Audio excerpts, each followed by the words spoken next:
I think things are working. We are very early today. I'm sorry. I'm not sorry.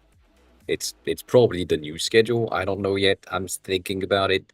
If we start the stream at 4:20, that's kind of fun. And I have the time and I can do that. That might be the reason. That might be the thing that we do. I do not know just yet. But welcome on in. Welcome back. It's been a week since I've been out.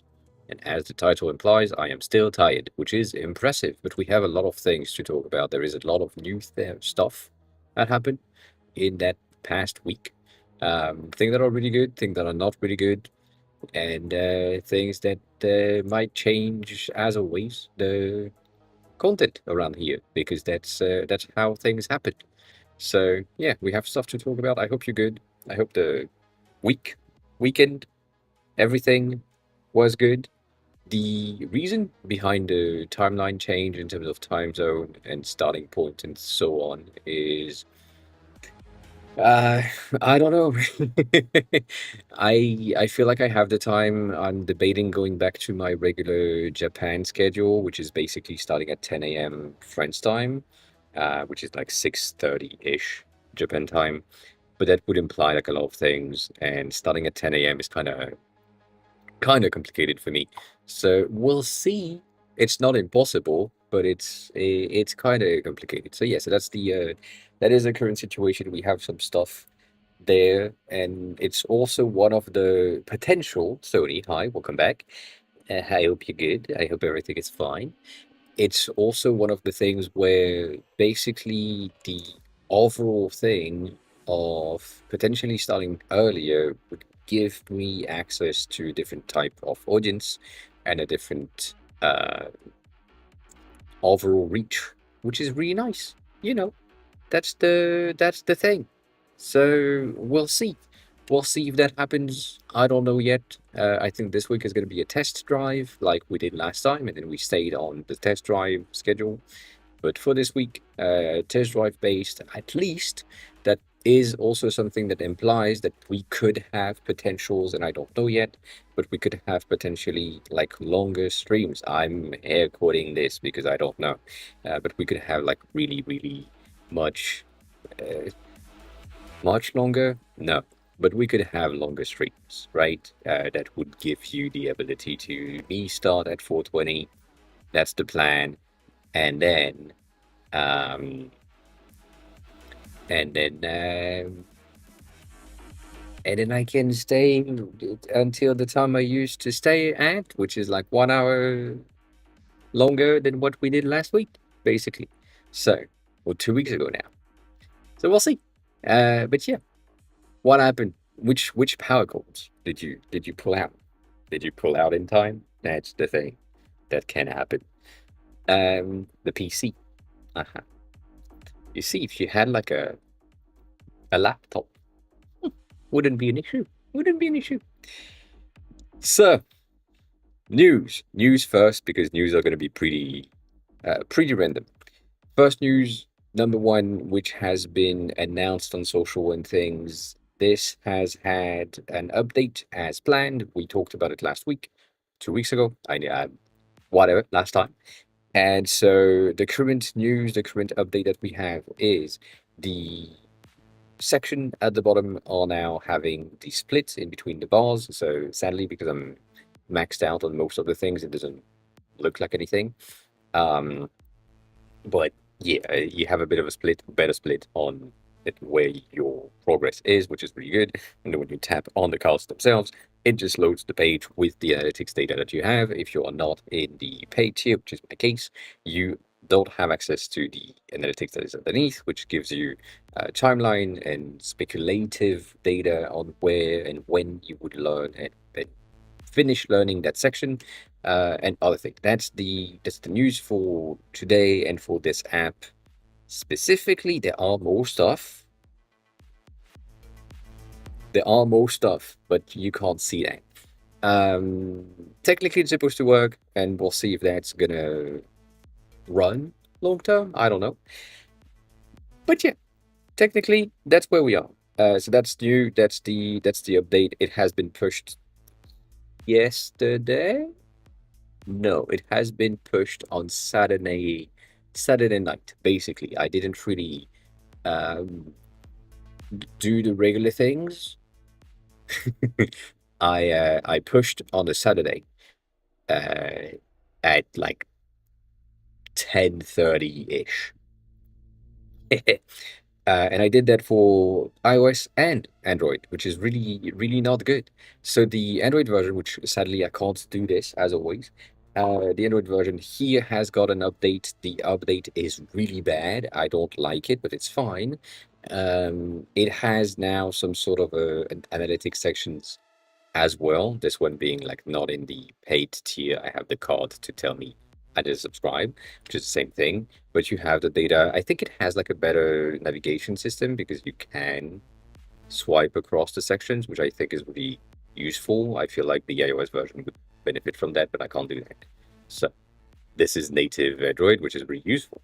But yeah, it's a very limited version of the analytics because I can't really figure out how to get the same amount of data from the Android version, mainly because I'm not tracking the same amount of data.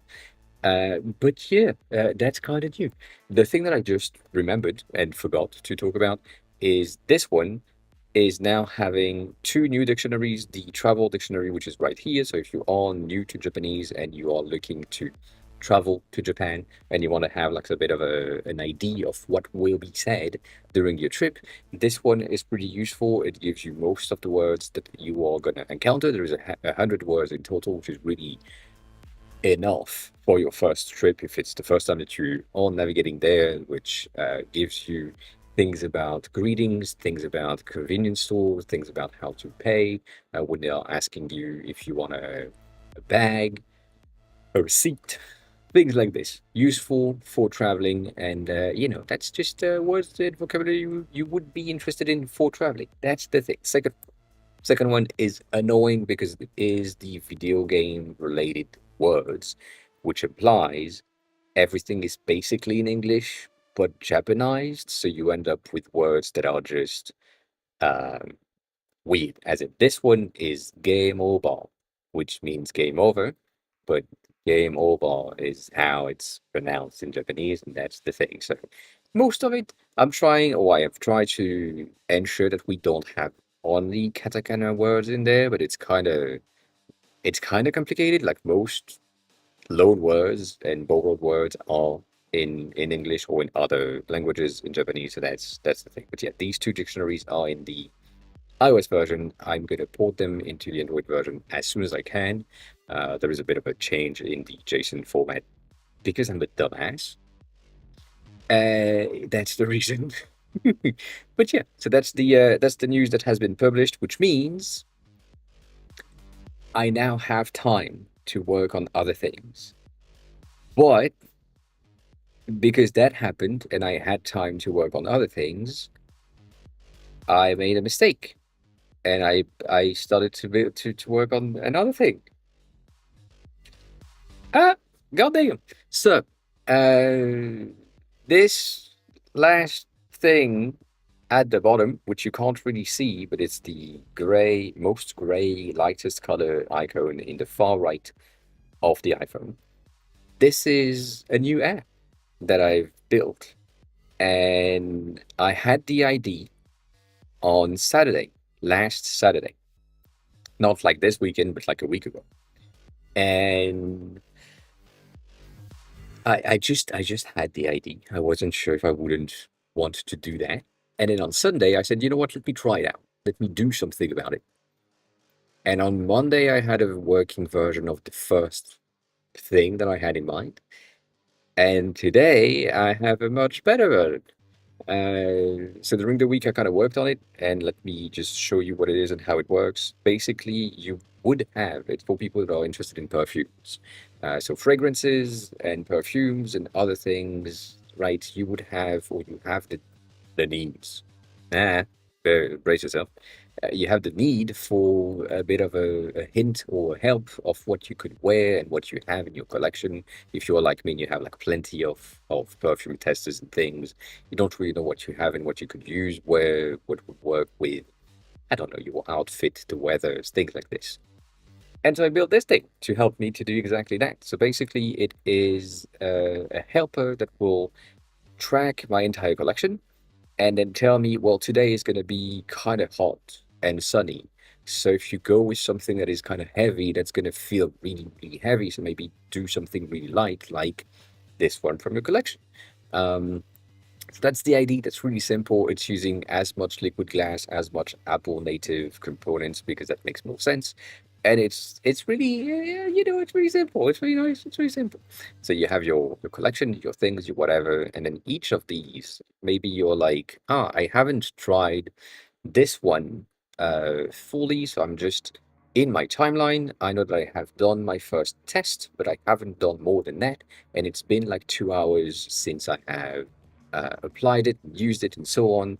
And so that I just can say, well, now I need to add like it's the 4 hour check-in. I can type my message and say whatever the fuck I want, so that I receive like I don't know 2 compliments for this, and it's still smelling strong, and I still like it.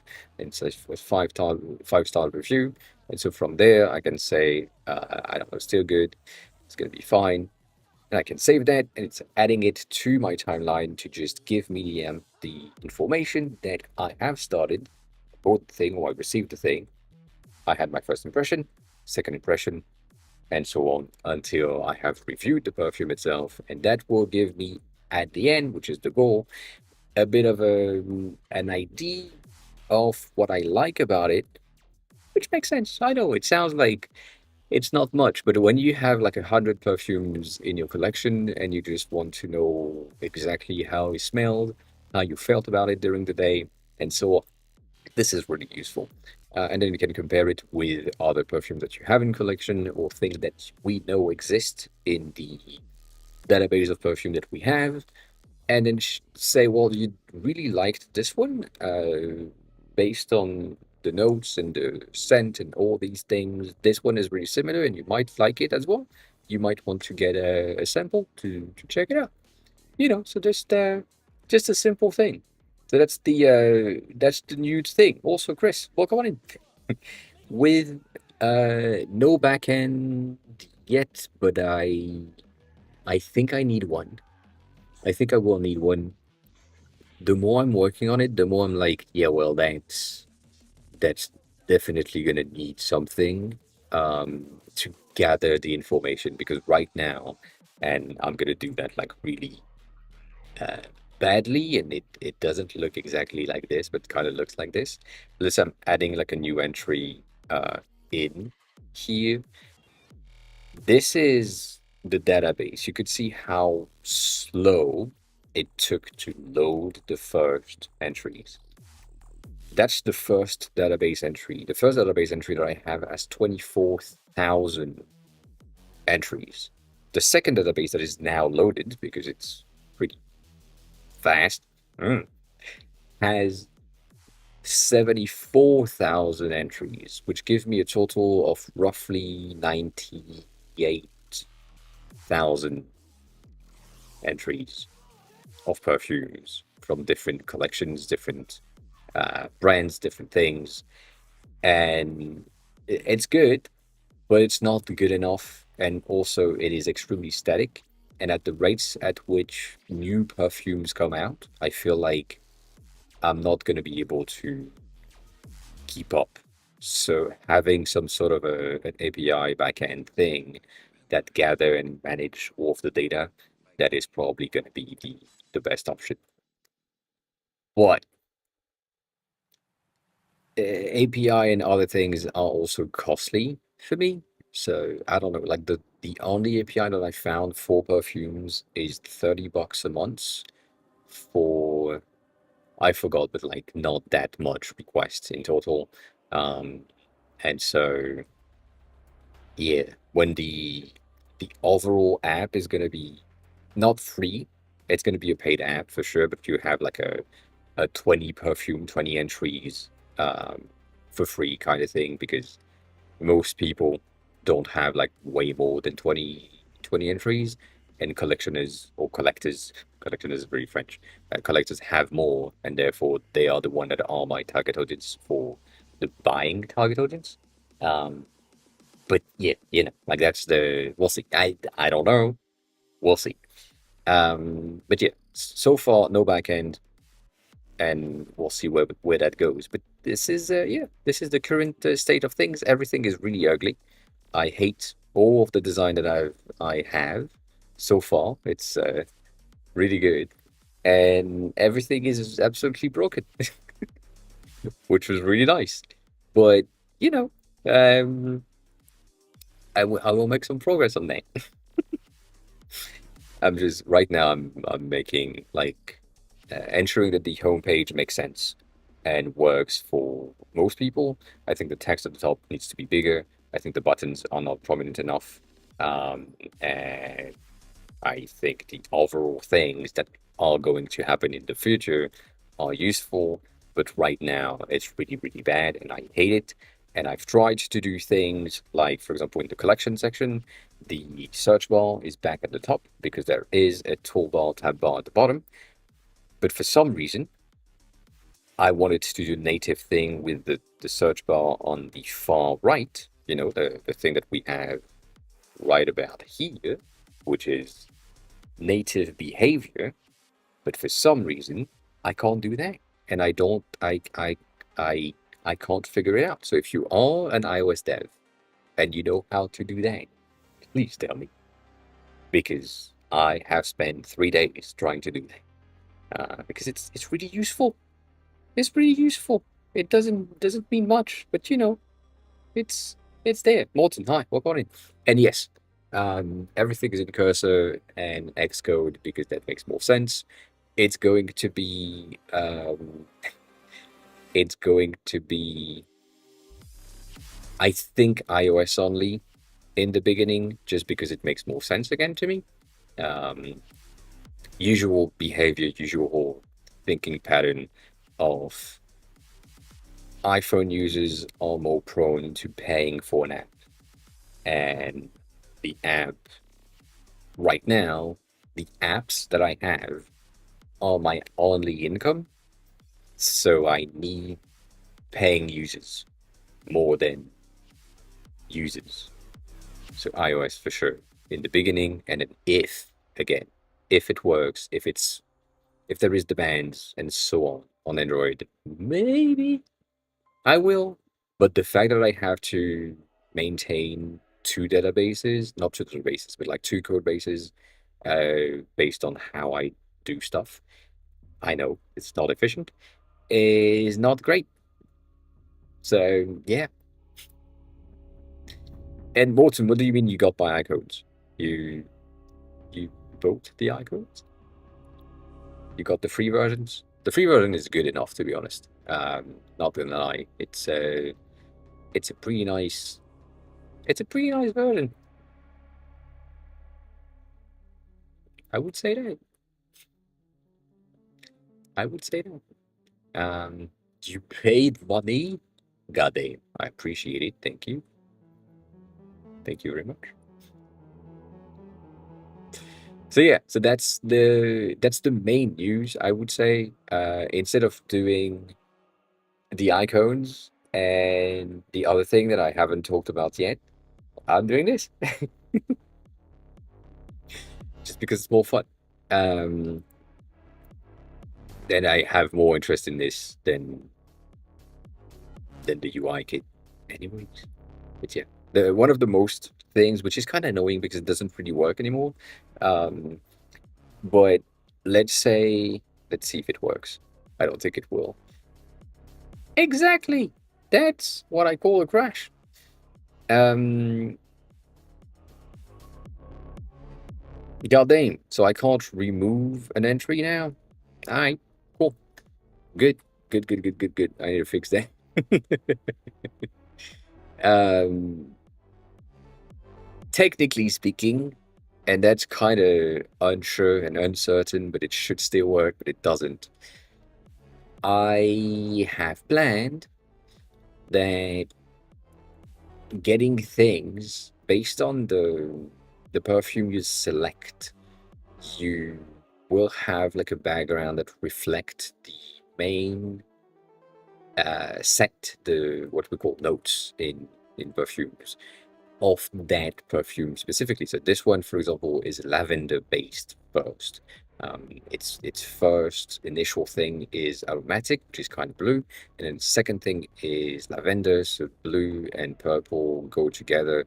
Purple is stronger than blue technically, and so we have a background that is blue based with um, the complementary color at the top, which is currently like kind of green-ish. And so, like that's a thing.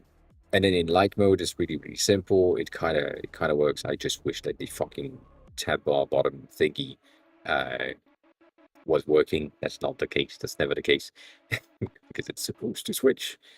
It's supposed to switch. But yeah, that's a fun thing, I think. But then again, it breaks all the times. And if I add like new perfumes that are like kind of, I don't know, red or um, cherry based. Let's take this one, for example. They're all using the same thing. Ah. Every time I'm trying to change the colors, it doesn't make any sense. Let me get, let me get that. Just work. It worked yesterday, and now it doesn't. Can I do that? Will it break? It doesn't break. God damn. It breaks. Cool. Uh, mm-hmm. Anyway, so that's the thing that I need to kind of work on, as well as the icons and the other things.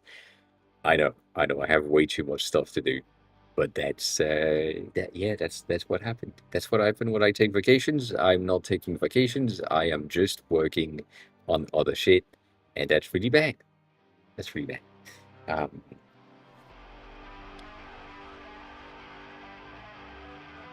I think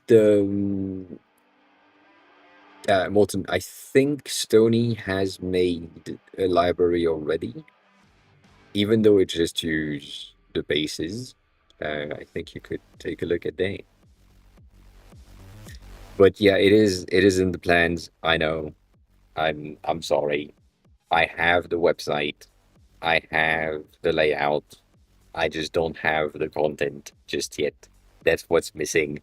But I do have the online code library to give you the basically the name of the icons that you can copy paste quickly to do a search, copy paste the name, and do other things with it. The main idea, at least from me, is to get something that is close to this. Um,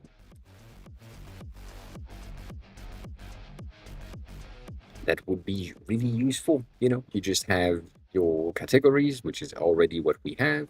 You have your search, and you have your styling as an option. And then you can just select something, click on it, right click on it, copy the name or the SVG directly, and so on. That's the plan. The thing is, because right now I don't have a paywall, um, I do have a paywall, but I don't have a paywall. You know what I mean?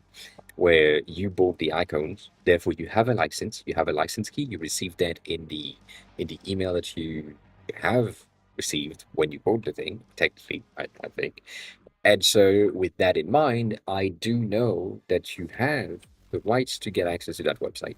So I need a way to plug the lemon squeezy stripe licenses thingy to this new website to get it to work. But right now it's not there. TG_Khalil just resubscribed for 42 months. AA or AHI? Damn.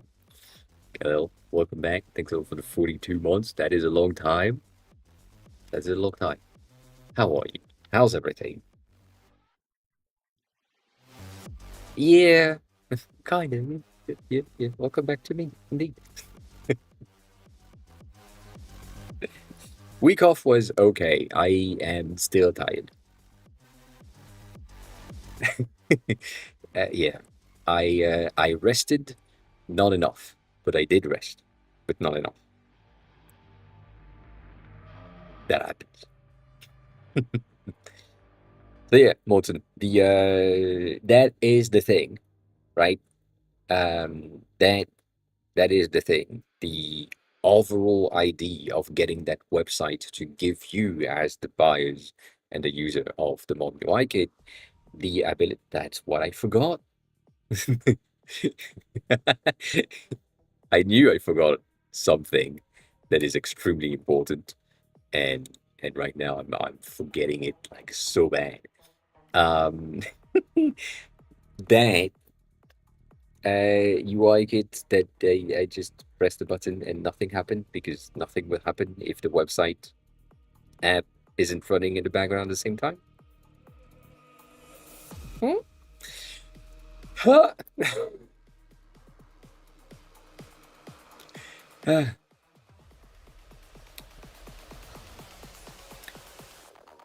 Come on. Can this reset, restart? Does that work now? No. I think it's working, but not working where it's supposed to work. So I'm gonna move that out of the way. Bitch. Where you at? There.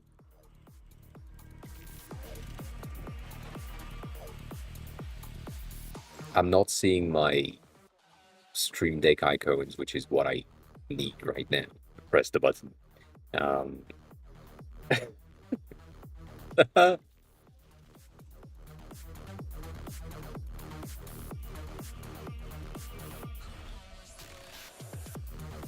Ma! That's the button. God damn. So yeah, that's the for the people that have that. I do want you to get like the best options for this thing. It Sony. That sounds extremely kinky. I just read that. That that is as kinky as it gets. What the fuck did you say? What did you do? That I mean, you do you. I'm fine with it. But goddamn, goddamn, goddamn. Oh, what do you mean? You said you're getting deeply sucked in, and then you said someone's name or by someone. Mm-hmm. Yes. So yeah, for the people that have the Mom UI kit, I'm planning to give you as much as I can. Obviously, specifically for the people that have bought it in the beginning, and for the people that have bought it now, it's absolutely appreciated as always. But that's the plan. So the icon website is a plan. The icon plugin inside of Figma is a plan. The update of the UI kit is planned and is in the work, but I'm just not working fast enough and working on other things because I have other ideas. And then other things that I haven't heard of related to the Mob UI kit is also in the work. That's a lot of things, and that's why I am still tired. God damn. Uh, I wanted to change. I wanted to change the stream holiday for August, because it is the first of the month. Or it was the first of the month, and therefore it made sense to have like a new stream holiday like we used to do. And then I it pissed me off. I started to do it. I started to change like the code radius, the backgrounds, the activities, the things, the alerts, and then I just reverted everything because it was about to take way too much time on the time that I'm allocating to do that. So maybe sometime at some point I'm gonna change the stream overlay. I do like this one. I think it's pretty simple. The only thing that I might change, personally speaking, is this section of the stream starting and the ending and the BRB scenes. Even though I like them because they are minimalistic and they make sense, that thing at the bottom, like the animated things and like the text and whatever, I don't like them much. It's fine, but I don't like them much. I can't. What on it? And then I did this. I centered this bitch ass thing at the top as well. So that um that's the thing, right? I mean, not right on time. I've been live for 30 minutes, cat. So yeah. uh, we'll work on it. I That's the thing. I was thinking about changing stuff and adding more activities and things. I have done one. One of the thing that I wanted to do is now done and is gonna blow your mind. No, I can't show you yet. I can't show you yet. Something needs to happen in order for this thing to be triggered. I don't know what is the thing in question, but something needs to happen. That's the thing. I'm looking into implementing a lizard comment as well for obvious reasons. If you're on the internet, you know what I'm talking about. If you don't know what I'm talking about, then you're not on the internet. So there might be a lizard at some point. For now, and yeah, other things. I so much, so much, so much things needs to happen. But yeah, that's the thing. And Morton, if you want to help, I appreciate it. I don't know what you could do to help. I know it sounds weird, but I don't know. I don't know what I could be able to propose to you as an option to do while I'm doing something else, because right this instant my head is on something else, uh, thinking about the perfume app and all of that more than the UI kit, and it makes less sense to me to ask you to do something if I can't really take a look at it or have at least a better idea of what I want it to be. Let me see if I have it in my recent. I think I do, but I don't. God damn.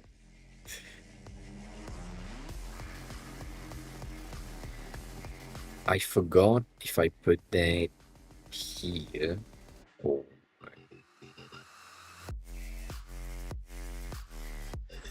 there. I guess. Yeah, I mean, I guess.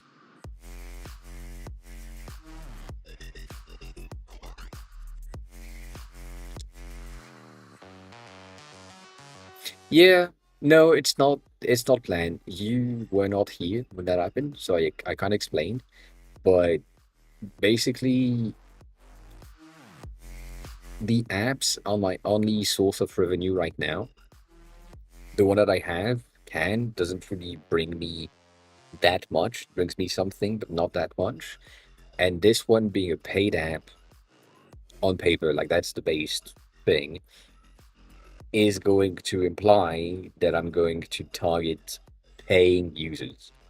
iOS users are paying users as far as right now. So it would make way more sense for me to get this running for iOS users first, and then send that back to something else, and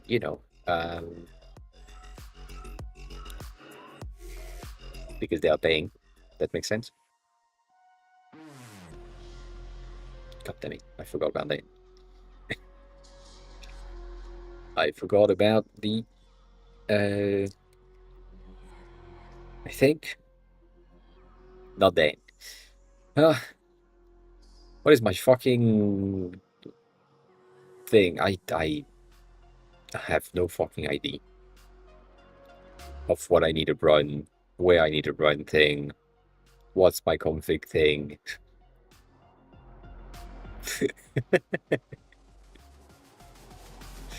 uh, the current thing is it's solving the fact that the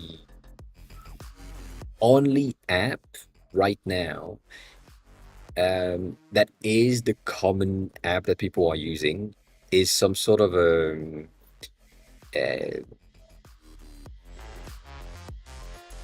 mm, not dictionary, but like it is kind of dictionary. It is a database of perfumes with a social uh, aspect. That's the thing. However, what most people have an issue with is deciding what to wear based on the situation of the day, or deciding to change their perfume because they don't really know if they have a rotation or not a rotation. They don't really know much, or they want to take notes about the things, and instead of doing it on paper, they could have that on their phone because their phone is usually with them all the time. So that's the main pain point. The main idea is ensuring that if you are, let me just do that. It's gonna be way easier for me to just, do that. Can you fucking open? So if I'm here, for example, and I'm like I'm buying a new perfume, but that new perfume is let's use one that makes sense. Let's use a Dior one, because Dior is something that people kind of know. Um, so Dior me is going to be pretty fine, whatever, right? You are getting also. I know it's tiny. I'm sorry about. You're getting this new perfume, and you're like, well, cool. I'm testing it out, and it's now in my collection. I just got it. It was free. It was zero because I just got like a sample, and I don't really know the concentration, but I think this one is a perfumes, and it's mostly feminine, but nothing else on top of that. Like that's mostly what I have. I got it in store, and then I don't know yet if I'm gonna have it or buy it or whatever. And that thing, the 2 millimeters that I just got, is currently full, so I'm getting everything that I need to have, and therefore, it's a thing. So I just know that this is your perfume. So save that. Now I have that new perfume that is in my inventory, and I know that it's there.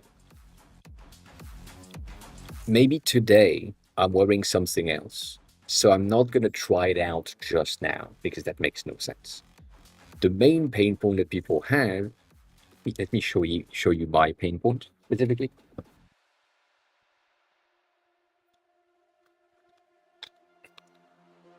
That's my pain point.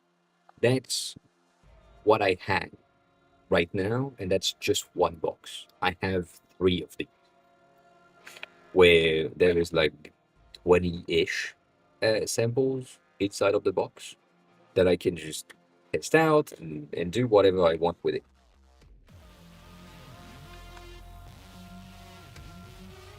So I don't know what I really have. I I now do, but I don't really know what I have in my collection. And so in the morning, maybe I could be like, well, I don't really know what to wear today. And so my homepage is going to tell me, well, you just added these two new things that you haven't tried just yet. These are new entries. And then maybe there will be other things underneath that would remind me of other perfumes that I've tried a long time ago or whatever. The main point for me is the top section that is going to be a natural language phrases. It's very simple. It is like good, time of the day, uh, it's going to be weather forecast. So it's going to be sunny and hot, or sunny but cloudy, or rainy and cold, or whatever, right? That's the weather forecast.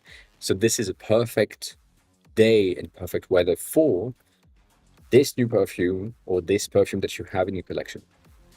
And so that recommendation is going to help the user to say, oh, yeah, that's right. I have this thing that I just bought, what I just received, that I just have from like a skincare routine thing that they had like a sample in there. And I kept it. Um, and so on, like that's the main pain point. And so from there, in the morning, I would be able to say, well, yeah, that's right. I do have this thing. It might be interesting for me to just start testing it today. So I'm gonna add it in my first impression. I spray it out. I give my first impression from that thing, and then I have a log of everything that happens. So if I go back into one that has a bit of a better log, um, I'm getting like a first test impression. So I spray it out, I get my message, then I spray it out again, or I just do a bit of a feedback after 2 hours, which is usually when the perfume is kind of drying out and changing in scent and in notes and things. Um, what we call the skin chemistry and things, like how it blends in with yourself. Same thing at 4 hours, 6 hours, whatever. And at the end of the day, you have something. So all of that, um, it's the main ID. And so you have like a bit of a timeline of your personal review, and the goal at the end is going to be, well, based on all of the notes that you have, or the grade is grades that you have on that whole timeline for the first day of testing. It seems you have rated it at like 3 in the beginning, and then 4, and then 5 at the end of the day, which means that there is an increase during the day. Or maybe you started at 5 because you were really looking forward to this thing, and it was a bit not that good after 4 hours. It was still good at 2 hours, but not that good after 4. And then it downgraded again at like end of the day, because it basically disappeared after 4 hours, and it's not exactly the thing that you wanted to have, or the scent were not really good, or whatever, right? It doesn't really matter. That's something that the app would give you at the end, like a bit of a recap, which I think I'm gonna need to put at the top of this page. This page is really bad design wise. I hate it. Um, but it's there, and it would give the user a bit of an idea of, okay, cool. So based on your feedback, like my own feedback, you have a bit of a recap saying that, well, you kind of liked it, but you might need to respray it after 4 hours, or something that happens. Or you liked it, but there was something in the background that felt really weird that you didn't or couldn't really put your hands on or your finger on, and saying like, it's fine, but it's interesting. Um, and so that's the main point, and that's the main target audience. It's a very limited target audience. Again, I seem to like limited target audience. People that like and learn Japanese, people that wear perfume and collect perfumes, and so on. So that's the thing. But that's the main ID right now. Most people and most apps that exist don't have this level of specificity, I would say. Like the apps or the website that exist today are these, and Fragrantica is one of the most well-known fragrance perfume website, where you have like a bit of an information. Bitch, get the fuck out. And so mainly what I'm getting is I'm exporting this image, and I'm using that on the app. But yeah, like overall, this thing is what people are using, and so you get that, you get a bit of an idea of what the perfume is going to be. If it has a longevity of 5 hours, um, that's something that some people don't really like, and so on. And then you have like, this one seems pretty good for me.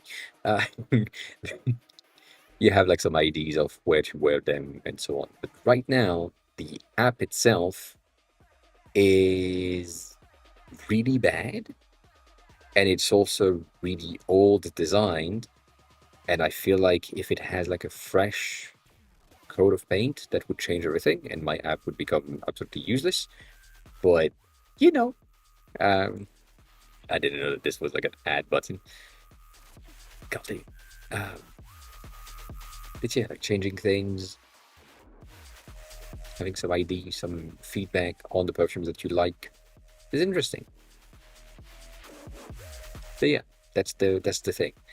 And then going back to what you said, yes, most people are not wearing perfumes every day. That's true. Most people are using perfumes as special occasions. So you have a dinner, you have a date, you have a thing. Yes, that is the case. Yeah, welcome on in. Welcome back. How are you? But there is a special cast of people like these 525 people that are currently on the website, for example, uh, are people that are interested in perfumes. And these 1,500,000 people, 500,000 people, um, are people that are like interested and probably have like left a review or something of one of the perfumes and whatever. So it's again, it is really, really small. If I get 10% of that audience, that's already a bit of a miracle. If I get more, I'd be happy, but I'm not expecting way more than that. The thing that I have is most of the people that I'm following and the thing that I'm seeing are coming from TikTok overall, but also from other things.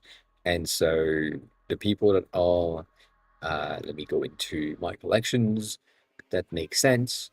So people that are in that collection for me are people that are reviewing perfumes all the time. So someone like this guy, for example, that is collecting probably has either a website where he already has like a system to review perfumes and to have like the notes and the things and the whatever, but maybe he doesn't, or maybe what he does is currently an Excel sheet. And if he had like an app or website, something that would help him have a better or uh, yeah, a better review overall of whatever he receives, that would be pretty interesting. The thing is, these people, so him, but also the other, like the girls and the other people that I have on my feed, not necessarily buy the perfumes themselves. They sometimes, most of the times, get uh, like scent perfumes. And so they receive things and they then try them on, but they don't have like a good way to know where it's stored, where it is, what they have tried. They receive so many that they need to have like a bit of a constant thing of, oh, what the fuck did I try last month? What was this thing that was really good? And so on. So that is one of the pain points that we have in that community specifically, and that is one of the reasons why I thought about it. The second thing is I don't know what I have, and that is also one of the trigger that made me create this fucking thing. God damn it, that's the wrong button. Uh, it's a good button, but that's the wrong button. The reason why I did it in the first place is because I don't know what is in my collection, and I don't remember exactly how I felt when I wore it the first time. Like some of them, I love them so much that I remember the names. That never happens. Some of them, I wore them once and I was like, that's interesting. And that's it. And I couldn't say anything else. Um, so yeah, that is one of the reasons. If I can get like a new entry in my collection and then say, well, I have this thing and it's really good. Oh, it's gonna crash again. Oh, God. And I'm gonna say, well, I have this thing that I need to try, and it's it's going to be useful. It's going to be something else. So I liked it a lot, but not really. But yeah, um, yeah, I did build something again. You're right. Like, yeah, so that makes sense. You don't know yet. I'm building this thing, which is a new thing. Which again, if you've seen the design that I'm doing, right? Let me put that in blue because that would make sense. There is a theme, right? We have a theme. We have a theme in between the two. Uh, but yeah, trying to um, trying to build this thing for myself first, but also because of the thing that I'm seeing. Like most of the people that have interest in perfumes on TikTok, at least from the people that I'm seeing, uh, they either have like a very organized shelf behind them, like the one that I showcased earlier, or they just have like things in boxes. I wish I had the one from Olivia because she's nice as always. But like this one that I showcased, uh, these, for example, these are testers. And all of these testers, maybe they are empty, maybe they are not empty, maybe they are organized, maybe they are not organized, maybe she keep tracks of them. Like I can't know. Goddamn, that I forgot that this is a fucking zoom in thing. Does that work today? Can I zoom in? Is a zoom in an option? I don't I don't remember. Um, so yeah, I kind of can zoom in a way. But yet, this is like the type of thing that you might not know what you have and how you felt about, let's say, like that orange one.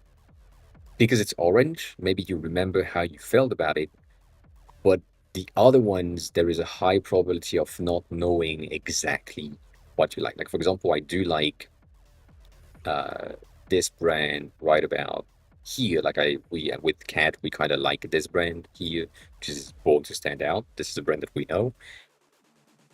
This is something that you would kind of remember, but not entirely. Like there is one that is called Inoki Hinoki Shower, which I liked the first time, and then I tried again, and I liked a bit less, and then I didn't have enough to try a third time. And so with the app that I'm building, I would have a bit of a feedback because I would be able to say, oh, cool. So let me go back into this one. What did I say? Um, like I have this thing, I have my timeline. So based on what I have, it seems that it was like a 5 out of 5 stars in the beginning. And at the end it was 4 out of 5. So it kind of died down. So maybe that's something that I need to try again to make sure that I like it or not like it. That's the thing. But yeah, so I built this on this Sunday, not yesterday, but like last week. And yeah, that's what happened. Trino, hi, what got in? Um, yeah, I like sweet things. I love sweet things. As I say most of the time, I love to smell like cakes. So I'm going into that phase is always crazy. I'm going into things that are like smelling like cakes. The one that I have today is kind of great though. Let me find the names because I it's on the other app. Um, oh, this one. No, I forgot. I forgot. See, that's my issue. I have like so many things, and now I don't know which one it is.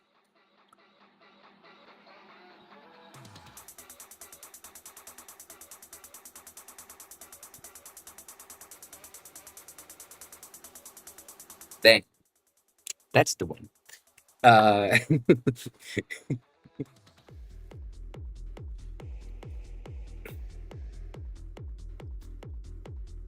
the this one is called. Let's go there. It's going to be easier and simpler. Uh,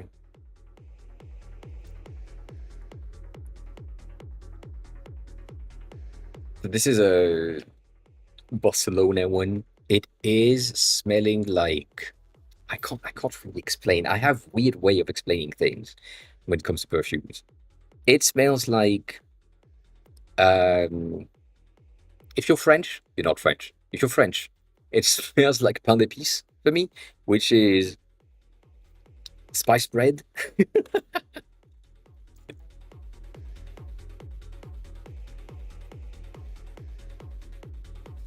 Um like like that. I know, specific. But yeah, to me, it smells like the outside of this. It's really sweet. It's really sugary. It's really good. We like it a lot. And no, that's not that's not the one. Not this one. This one is the new one. This one is the one that you tried and you said you didn't like it. But yeah, it smells like this, specifically the one with the big ass sugar drops things like these bitch ass. I love these. So I like this a lot specifically. I don't know if I would recommend it. I think you should go try it out. But yeah, it's to me it's really good. So far from the reviews, it seems to be pretty lovely. Some people dislike it, some people hate it. Um, I don't care about the seasons personally. I would wear whatever, whenever. Uh, and and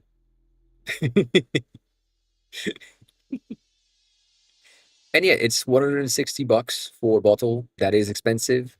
I wouldn't. Again, I am not buying perfumes bottles as much as I can. Like that's not me. I am not in that department of having like so much bottles and things because that makes no sense to me. Um, what you know, and these these are nice. These are nice. I like them. But same thing. Perfumes are something that needs to be God,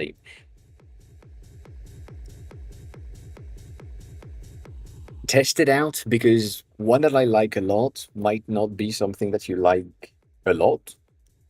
Cat has something very specific with perfume when basically if it's on themselves, it's good. If it's on someone else, it's not good.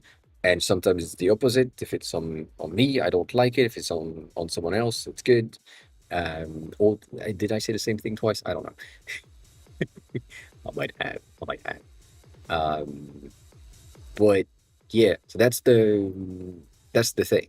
And then smelling sweet and weed, that's fine. There is plenty of the Marley one, like Bob Marley and the Marley um, son. I forgot his name. That are really interesting and could be good for you if you're interested in that. There is a lot of leathery. Yeah, I mean, right. I don't know names. There is a lot of leathery, earthy, specific thing that you might be interested in. Um, I know that, like in the greenery or in, I guess, leather would be the options. But like it's again, there is like so many options in how perfumes can smell that you might end up with something that you just like maybe this something that you like in terms of the smell of it. Some of them are really good in terms of smell. The one that we used to call deep purple when I was in school, I forgot because it is purpley, is interesting and they smell really good. They smell interesting. Um, and yeah, I don't buy, so I don't know. I wouldn't really care. The one that they are like copycats or called dupe, I don't care personally. I know that there is a thing that is called dupe AI Finder something. Um, Mm, I forgot the name. Uh, I think this one is the things, and that's the one in question. uh, so that app, for example, that website is giving you the big name, or you, let's say you like Miss Dior, which is such a bad thing. But maybe you missed you or something that you like, and there is like an option in eBay or in other places to just find where it is and if you can have it uh, for cheaper price and so on. So it's a thing. So I don't care as long as it makes you feel good and smell good and you're happy with it. Eh, eh, why complain? Why complain? You know.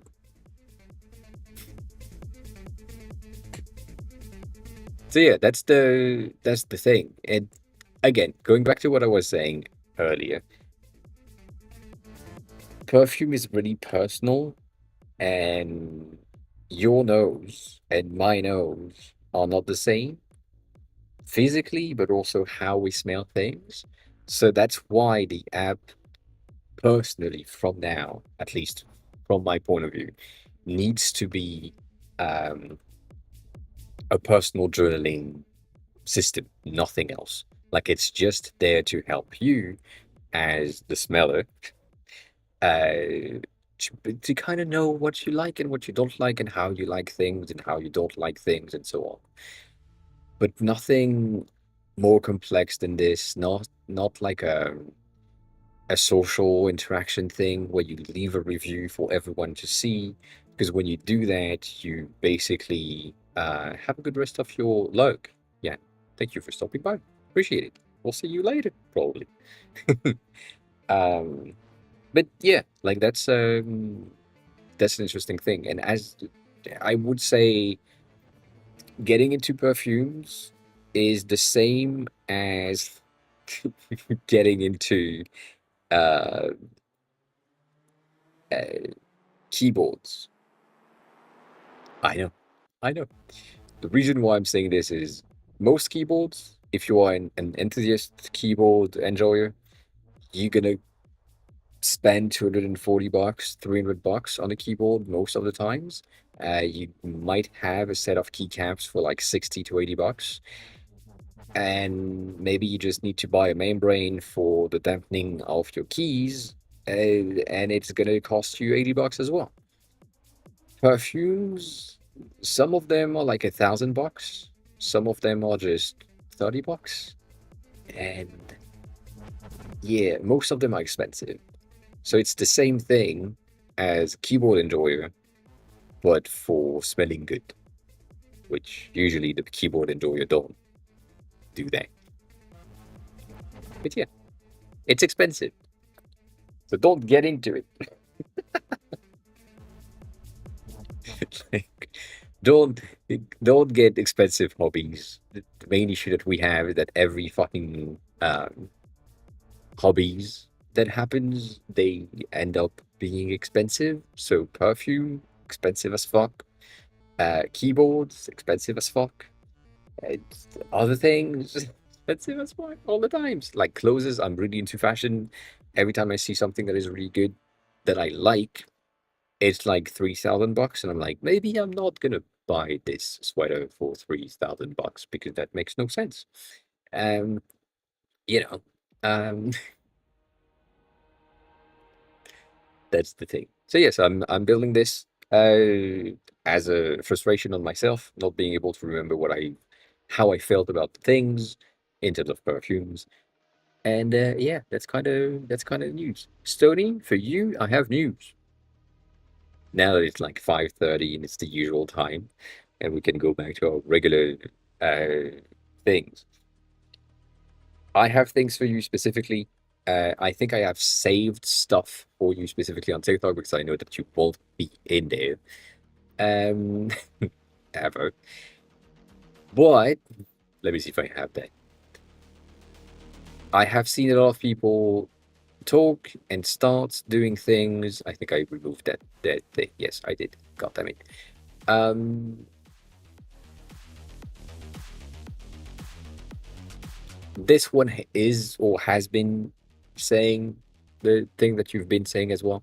Uh, but yeah, basically the fact that YouTube, Spotify, Amazon, other places right now are requiring people to get into ID verification, which give like your government issued ID to third party websites, which are not the government, to ensure that you are like a legal adult and you can access content, is pushing people away. And so a lot of people, including this one, is saying that they are going back into the physical.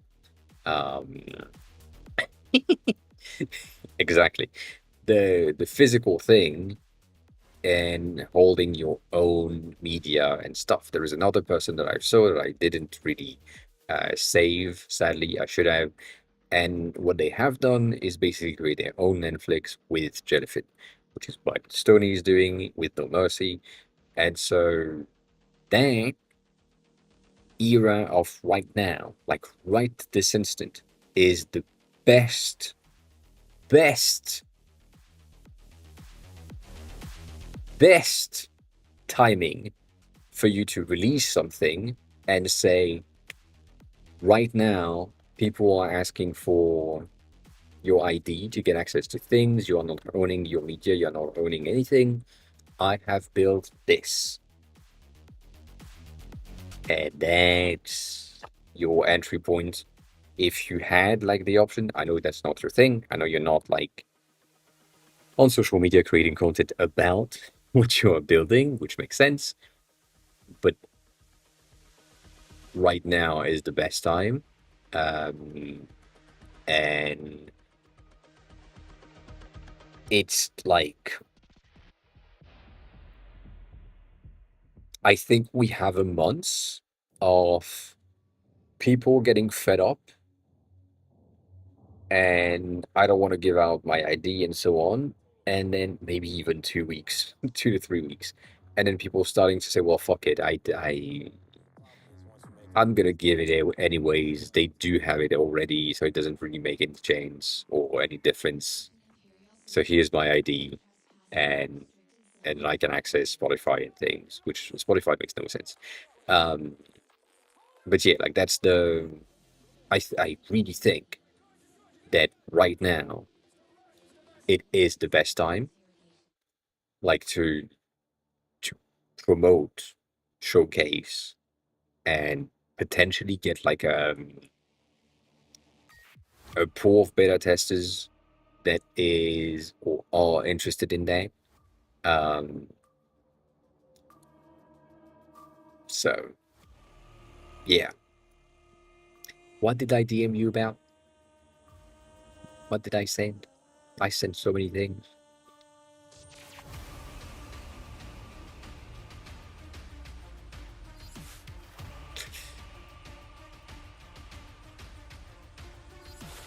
Oh, the name thingy. Yeah, so I get that.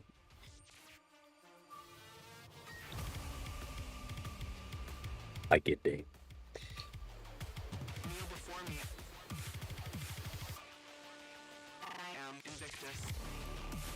But yeah, so nonetheless, that's the situation right now on everything that I'm seeing. Have a good look. On everything that I'm seeing, it is, um, I guess, the best timing. Um, and see if you can have something because, like right now, if you just advertise it on Reddit, I know, it's Reddit, I know. But still, if you just do that and you say something along the line of, well, I don't want to give out my ID. So if you're in the UK right now, here is an option for you to get access to your own Netflix-like experience, your own Spotify-like experience, um, with your owned data. That would be really good. Um, well, why, Chris? Right now there is a lot of porn website, which makes sense because that's the initial thing. But it's also weirdly enough, I think Steam, Spotify, which makes absolutely no sense. Um, I forgot which one, but there is like other things. YouTube, small company. I know, I know. YouTube is one of them, and yeah, it's just weird. It makes no sense. Um,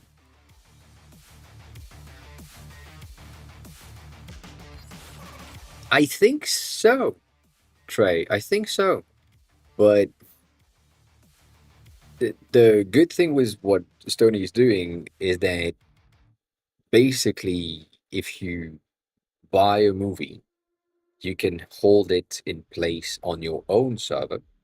And so because you bought it in store, um, it's yours. And then you put it on your server and it's yours. And therefore the app itself doesn't require an ID because it's just like it's my hard drive. So that's all I need. Same thing for Spotify. So if you buy a disc from an artist and then you put it on your computer, it's yours and it doesn't disappear. The main issue that we have, or at least from me, the main issue that I have with Netflix, for example, is the quality is trash most of the times. And then I have received one email. Let me see if I can find it. I don't know if I saved it though. I or kept it. Where's there? Not there.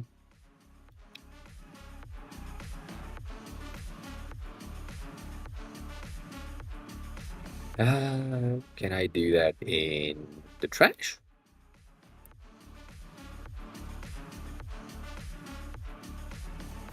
Might be in there.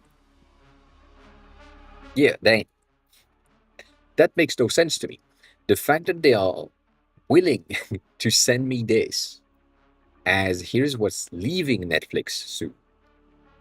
And so from there, I only have like these things. So Uncharted, for example, if you liked Uncharted and you didn't have the movie physically and you haven't watched it yet, but you wanted to, well, after August 15th, you wouldn't be able to do so because they basically own the catalog of things that they have. And so Bullet Train is really good. I really enjoyed it. I watched it when I was in the plane, and it's moving out in 10 days. And if I want to watch it again, well, after that, I'm going to need to try to find it somewhere else, which is probably going to be not really much an option. Right now, I have rewatched the entirety of Stargate and not Stargate AI, Stargate G1. So I've rewatched the entirety of this thing, which goddamn, that's a small ass picture. Um, that's a weird ass captain right here. And for some reason, if you like this, there is this secondary TV show that exists, which is the Atlantis version. Right now, it is not available on any streaming platforms other than these ones that are very French and I don't have access to. So I don't have access to this. I don't have access to this, nor this. I do have access to Amazon Prime, but when I look for it on Amazon Prime, it's not in there. So it's really weird. And right now, if I had and owned this, I would have access to it because it would be on my server. But that's basically what Sony is trying to patch, I would say. But yeah, that's the thing. So at the end of the day, yes, government will and are kind of going to ask for uh, ID verification for age verification. But that, I mean, if I own something and it's on my own hard drive, I don't see how you can control that by the simple fact that I bought it in a store And so the only thing that they could do if they wanted to ID verify everyone would be, oh, you're buying in this store, and in at the time that you need to buy something, you would need to present an ID to ensure that you can buy these things, which weirdly enough, they do already. If you want to buy, I don't know, cigarettes, alcohol, porn, other things, you need to prove that you are like of a certain age, depending on the country that you are in, and that's enough. So, like, makes sense. One of the things that I've seen on that ID verification debacle that is happening right now, um, the the arguments that they are making is we are protecting the children, and that's wrong. That's not what they're trying to do, but that doesn't really matter. The main thing is protecting the children is not the the job of the company. Like, you wouldn't be able to know what your child would or how your child would react to anything unless they are exposed to it. And if you wanted to not have your child exposed to something, you just don't make it available to them in your house, and that's about it. Like, after that, you can't really do much more than that. If your child wants to get access to something else, you can. And some people have been saying that this is basically what happened in the past with parents did was remove Safari from the iPhone, which I don't know if you could do that, but at least block it so that it's just limited with passcode and something, and removing some of the features that make you have access to the internet, have access to other things. And that's on the parents to decide what their children have access to. And that's the security is coming from the parent, like the protection is coming from the parents. What I know is that my dad tried to do the same thing twice. And the first time, I found a workaround. And the second time, I found a workaround again. And then he stopped bothering.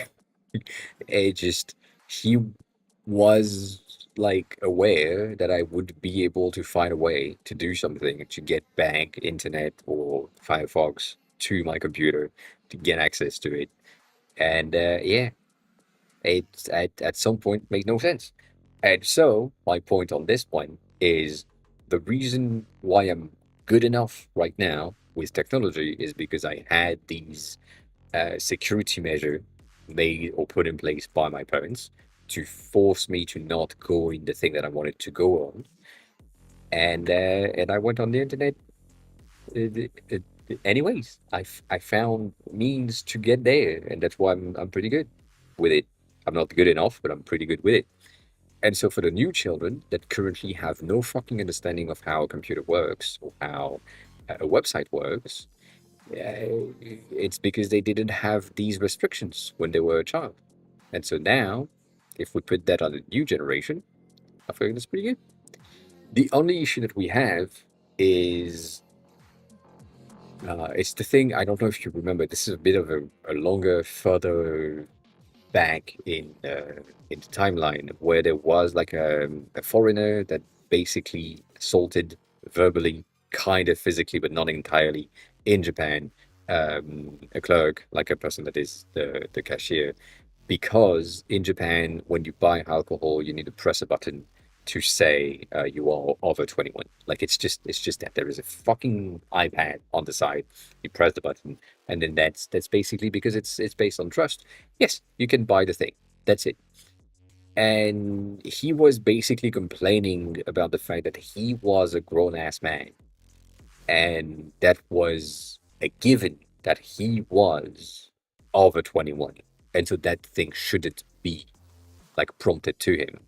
And right now, a lot of people are complaining about this and saying that because of this ID check, people that have been doing things for a long time now needs to do something like another step to ensure that they are um, of age to access whatever website. So again, accessing YouTube is going to be behind that ID check things.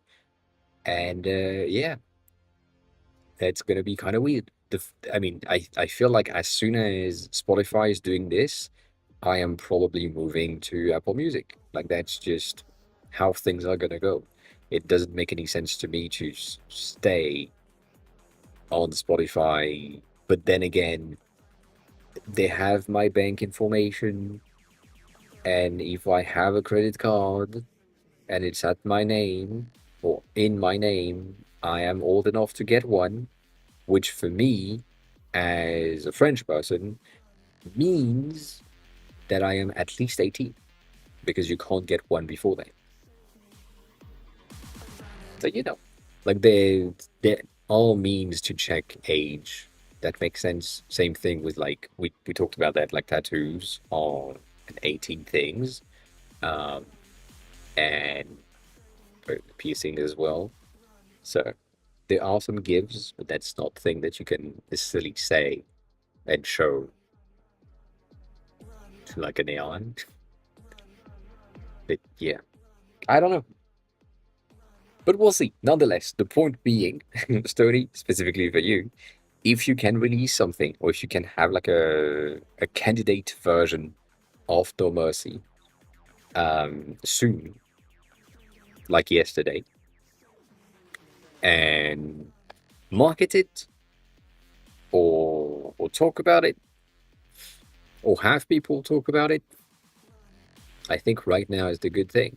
Like the only thing that I can do right now is on TikToks when I see people talk about that, I'm putting in the comments when it's specific, like when it's uh like the girl that I showcased earlier, that one I can put a comment that says, well, we are building this thing called No Mercy, that is meant to ensure that you can have like the same experience, but like for yourself. And a lot of people are moving back to iPods. A lot of people are moving back to um, downloading from Spotify so that you have the data. And yeah, I feel like this is something that you should probably do right now. It's a good timing. It is the greatest timing that we have as far as right this instant. People are fed up with the ID check and they want to move back to physical. And if we go back in history to where and why streaming services worked in the first place, it was because the complexity of pirating something was removed. You could just pay $7 a month and you get access to everything. And then that everything became almost everything. And then a bit less everything, and it had less everything. And then they just fucked us, and we were like, okay, cool. And now it's $24 a month. God damn. So yeah, that's right now again. Good timing. If you just release the thing and you say, well, we have the ability to do the same thing on your own. I think popcorn time would have been a great thing right now, and an integrated popcorn time would be pretty impressive. I don't know. I don't think No Mercy would be benefiting from um, congrats on the confetti. God dang it, Knox. Well, come on in. Um,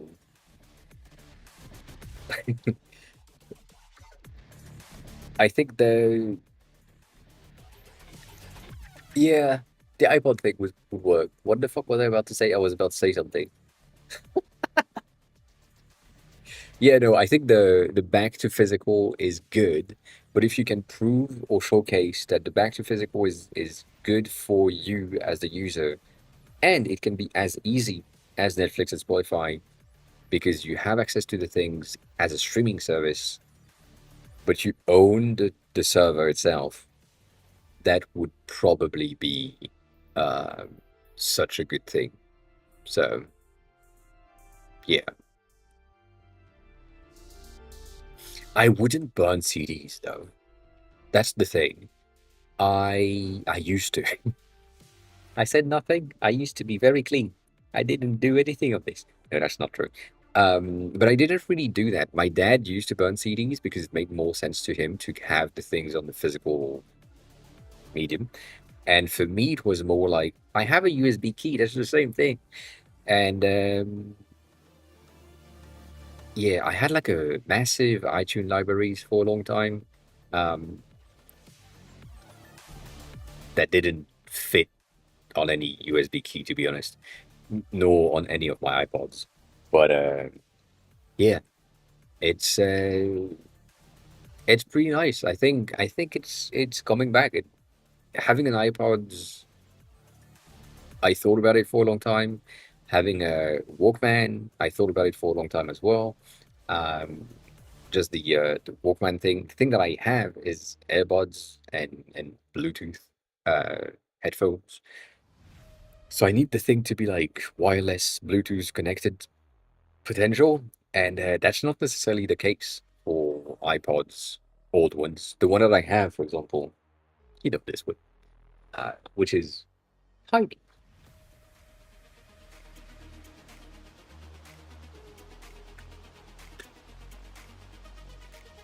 But yeah, these ones are, first of all, they are old as fuck, but like these magnificent silver balls, they are both like 1 gig and 2 gigs respectively, and that is not gonna give me anything, but they still work, which is pretty impressive. I am blown away by the fact that they kind of still works.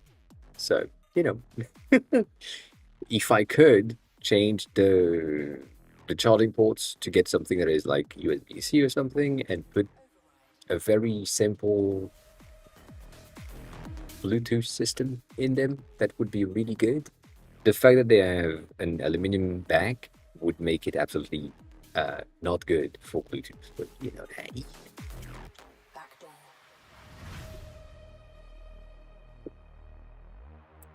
But the iPod Touch and the iPod Classic were really good. And I feel like, again, based on my feed for the past few days, a lot of people have been going back to iPod Classics. And yeah, uh, there is indeed. I know that. I know that. I know I can buy a kit and basically just upgrade it if I want to. I'm just too lazy. That's the truth. That is just the truth. I also don't have a soldering iron. So, yeah.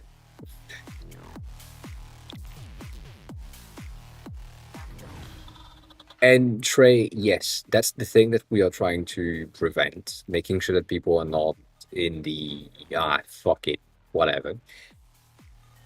I would say for some people like myself, it makes no sense to hide myself because I already am like public figure with my full name. My business is my full name. My company is my full name. So, you know, like all of that, uh, like hiding my ID makes no sense. It doesn't change anything. It's already on specific platforms, like the age verification on, I think, Tinder and Bumble. I think they have my ID. There is like a version of dating apps in Japan that have my passports, um, in order to get my bank account rolling on in Japan, in France, in Germany, in Japan, and in France. You didn't hear anything. Uh, they had to get my ID as well, so it makes sense. There is like a sentiment that I don't understand and I do understand at the same time of um, we know for a fact that these companies that are currently asking for ID verifications are not safe and they don't know what they're doing with the data. The T app that just got compromised last week, that got every ID and pictures of the people that are on the app just basically leaked because they didn't delete the content when the verification was done. Uh, that's not good, but we also know that the people that are currently doing the age verification and the ID verifications are compromisable really easily. So most of the reason why the tech community is against it is mostly because they know that it's not an if, it's a when this thing is going to get compromised and there will be a hack and a leak of the entire database of credit cards, IDs, passports, driver license. That's not good. So that's the main reason.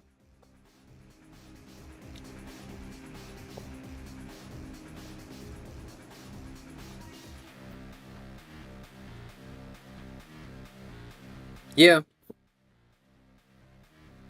yeah, I do agree there. Um, I my take was the same thing. It has been the same thing for a long time. I was born. It happens. I know I'm still here, but I was born at some point. There is a piece of paper that proves that I was born, right? Hospital, uh, birth certificate, whatever.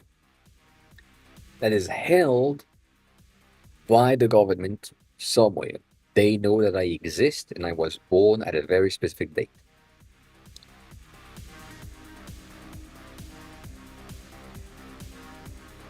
What else do you need?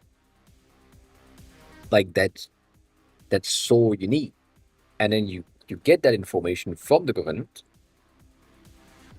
and you need a way to check against, right? So the name that is on the birth certificate and the ID that I have right now, they are correlated in a way, and that's on the government side that they know, right? The things.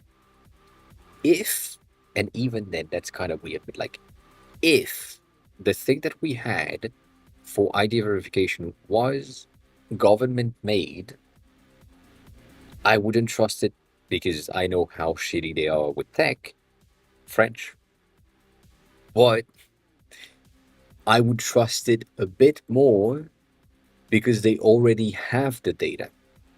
So if they did it properly, it would simply be ID number, check against name, which is on the birth certificate that they already have on their database, and then return the date. And then remove everything from the cache that they needed to do that checks. The thing is that removal is not what they do. That's the issue. That buffer of keeping the data is what we don't like mostly. But they already have the information. That's the thing that I don't understand. Uh, but it's also capitalistic as always. If it wasn't like a third party company that was getting the data, using the data, providing the proof of existence and age. Right now, what they are doing specifically with Discord, what they are doing is like estimating with AI the age of the person. So I'm here, I'm looking at the camera, you can see my face. I don't look under 18. I shave, I can't go in anymore. You know, that's the I don't know. I don't know how it works and why it would work, not work. We'll have to check. But yeah, that's the thing. I need a pee though. 1 second or two. I don't know. We'll see. A bit.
I read that when I left.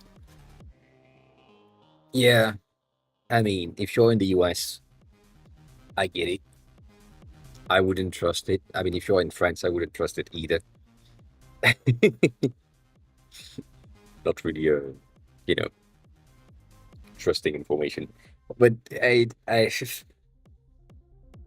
I don't trust the government with tech-related content. I don't trust their. I mean, the French one is a bit better, specifically now with their design system and tech-related informations.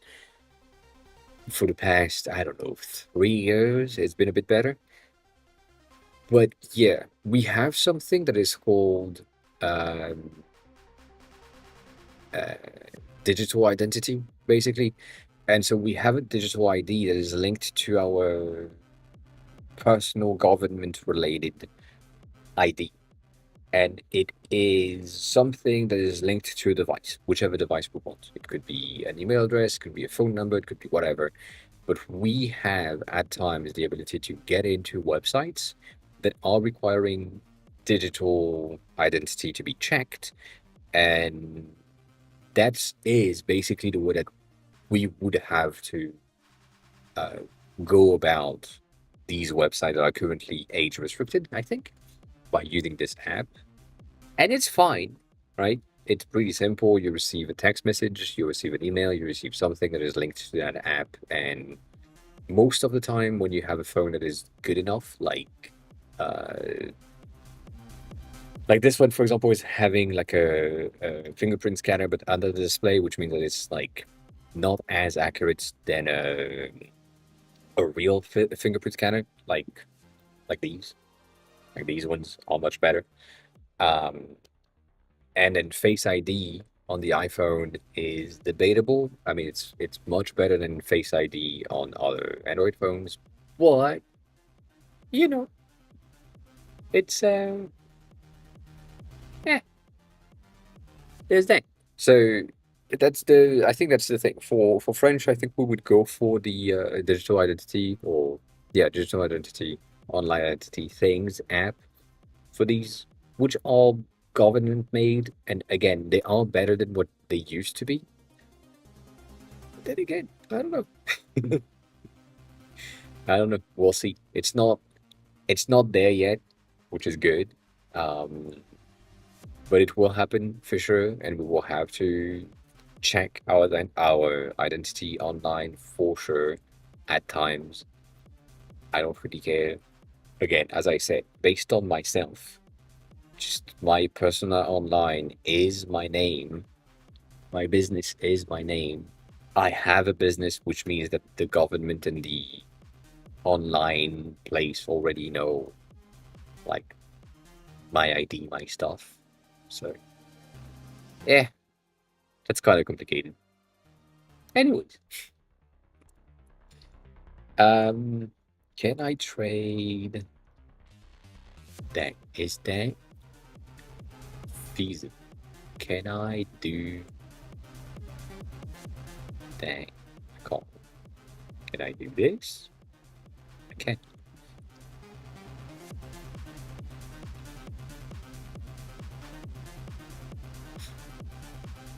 Shit.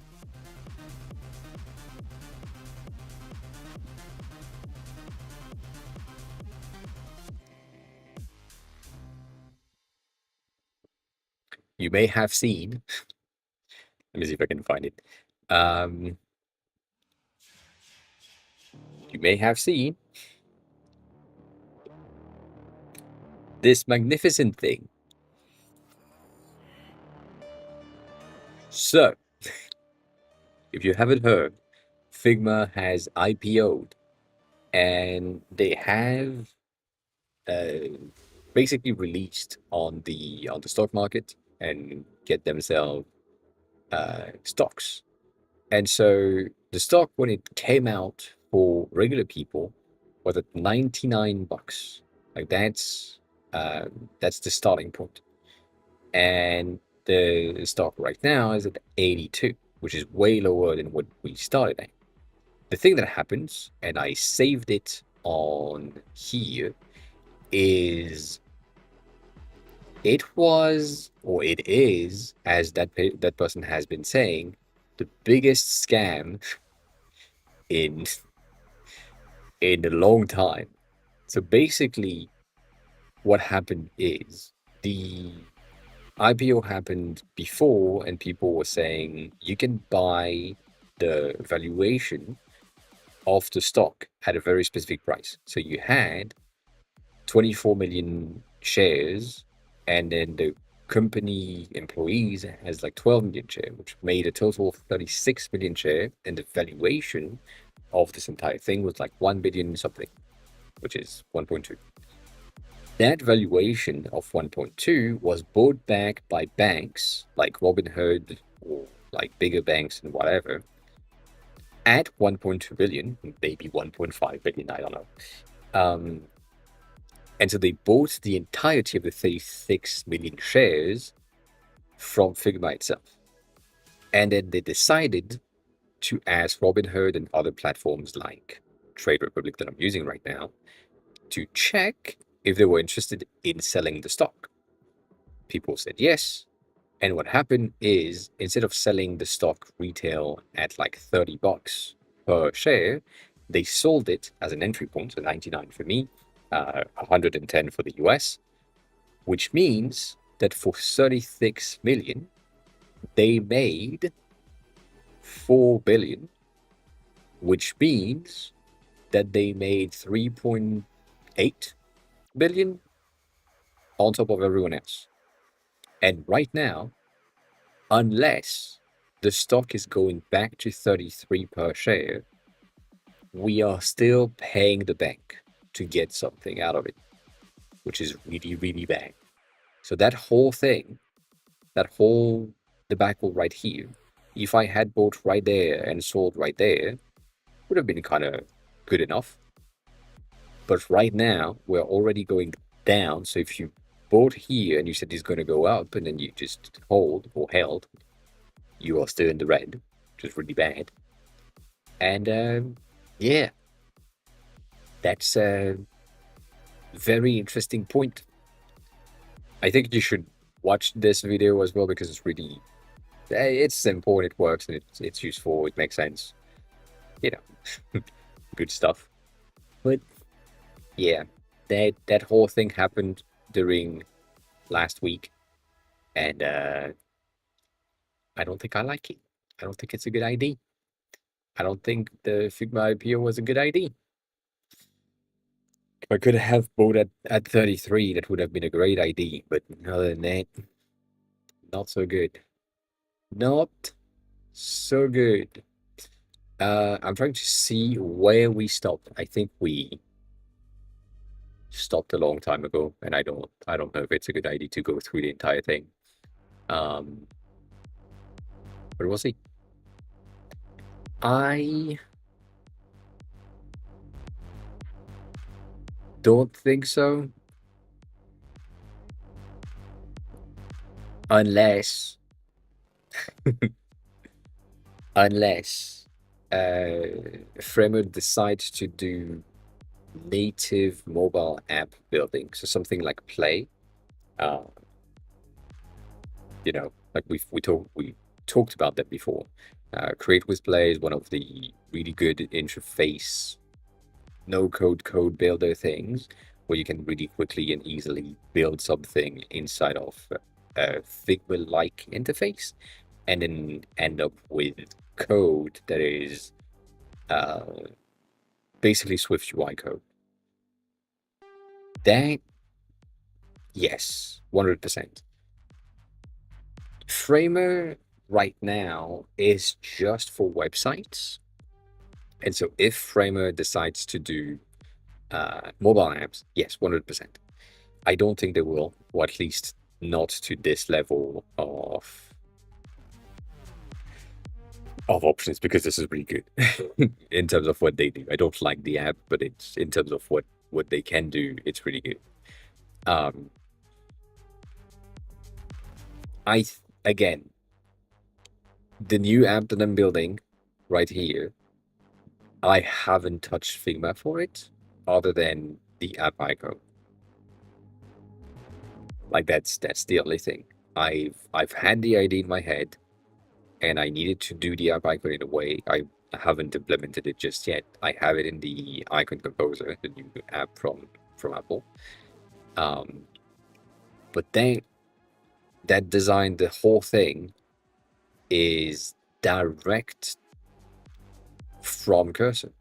Like I'm just building the things directly from here because it's way easier for me to go through this thing and go through the code.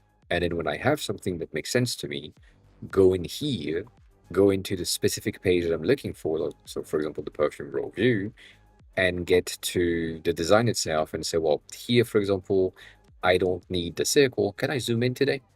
I need to check that. I don't think I can. Can I zoom in today?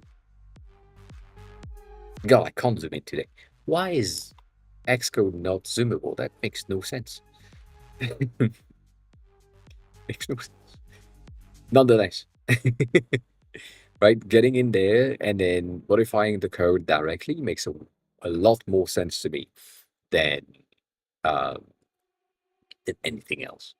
And it just makes things way faster. And the last time I opened this was I needed to get like this screenshot that basically contained the entirety of the the details and then that timeline view thingy, and that's it. So I just needed like a combined screenshot, and I can't do a scroll screenshot on this fucking app, which I need to enable that. But that's it.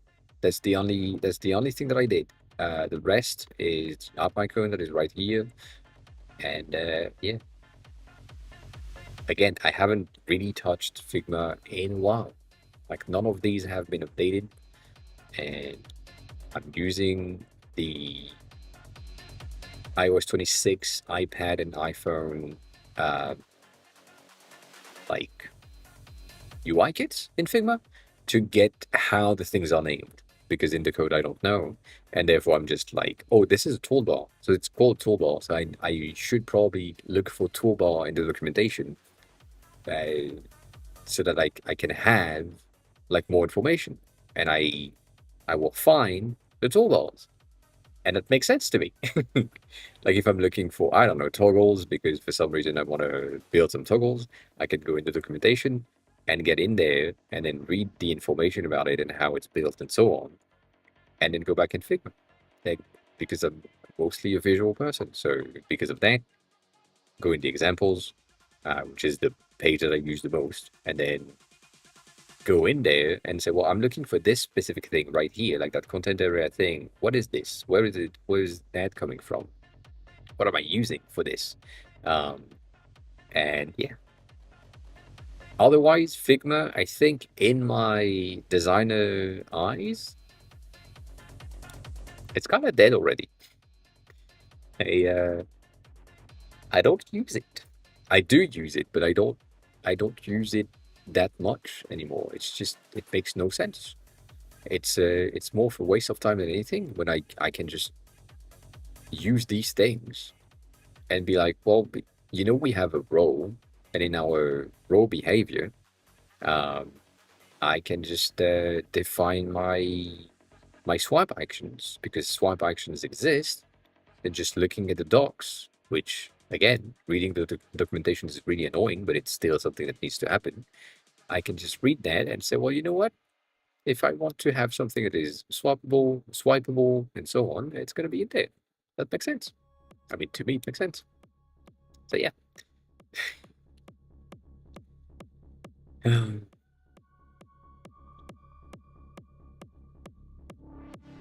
What do you mean? This code is broken.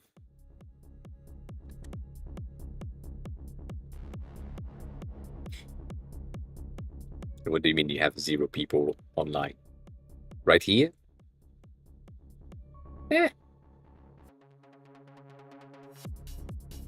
I get it. I don't get it. Oh, in your friend list. I see. I'm not online.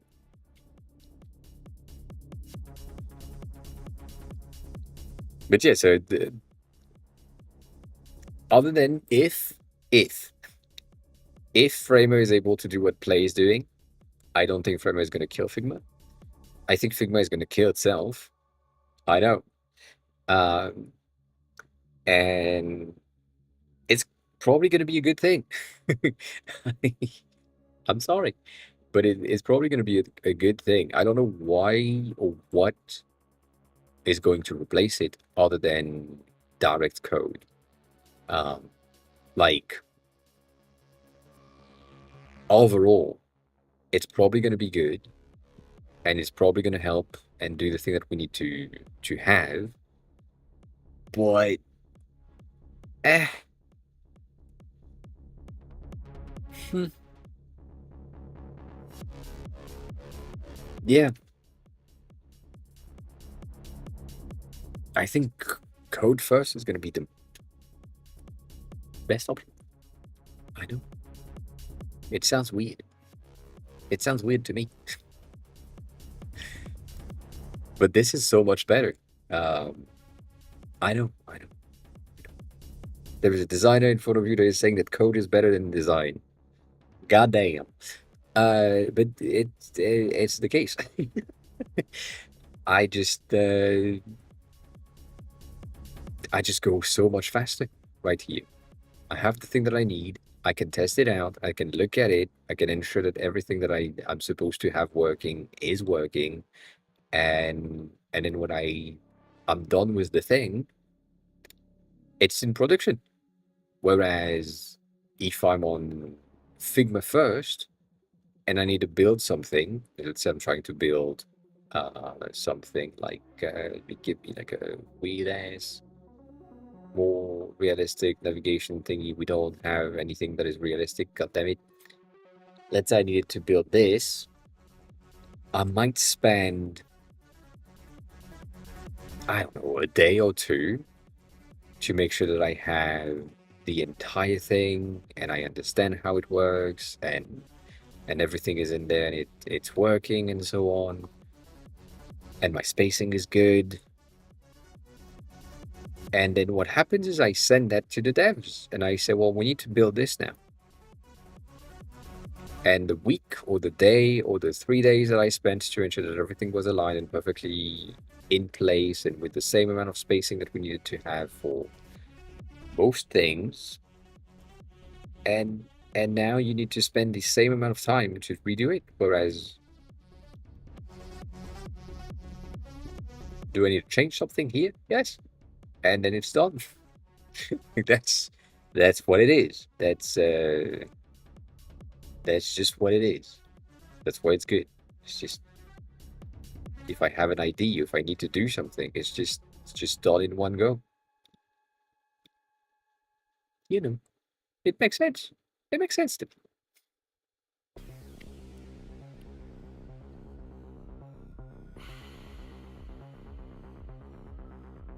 Yeah, that needs to change. For example, this needs to change.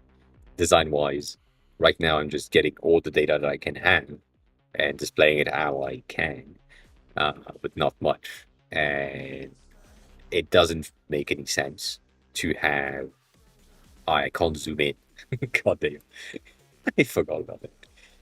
It doesn't make any sense to have your fragrance notes, top note, heart note, and base notes, followed by your fragrance notes, heart notes, base note, top notes, followed by your fragrance notes of top notes, heart notes, and base notes, which is also followed by your top, middle, and base, which are your notes.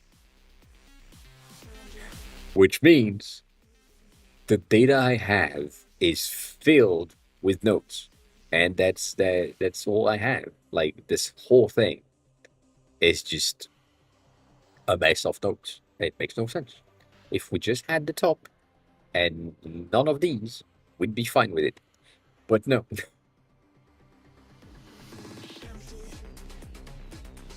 That's not the case. So that is an issue on my end on the database because right now I'm just extracting whatever the fuck I can when I'm adding like a new entry in the in here. Anything that is in there is giving me like a lot of information, and that information is duplicated and transformed and reused and whatever. And so it's right there. And all of that, And for a time, it was good. But mm, humanity's that's so-called broken. civil societies So yeah, I don't think Figma is gonna stay alive for a long time. And I know I said that in the past. I don't think I'm giving Figma 10 more years. I think I'm giving Figma of his own demise. 5-ish of relevancy, and then after that they'll kind of people are gonna move to something else. I think 5 to 10 is the longest that I would give them, but even then I don't feel like it would be the case. Unless, again, unless they drastically change anything that they already have in place. So if they decided to, for some reason, listen to what the user have been asking for 10 years, maybe, maybe, I don't know. If they decided to put in place things that are a bit more code oriented, which is what they are trying to do, but in a way that makes sense. So implementing things like Dina Trace, Dina Trace, Dina whatever, Dina board things that they acquired last year. Yes. Um, in Figma to have like a collaborative IDE with multiple people in the same IDE at the same time. You see the cursors the same way that you see the cursors in Figma. Why not? Um, but then it needs to be a fork of VS Code so that people that are devs that know how to use plugins could use Figma code that is a VS Code fork in Figma with an MCP integrated or integration of Figma and MCP and the VS Code integration with their AI model, basically building Cursor, but for Figma. That is the only way that I can see Figma retain relevancy. Other than that, I don't think a design tool is going to survive.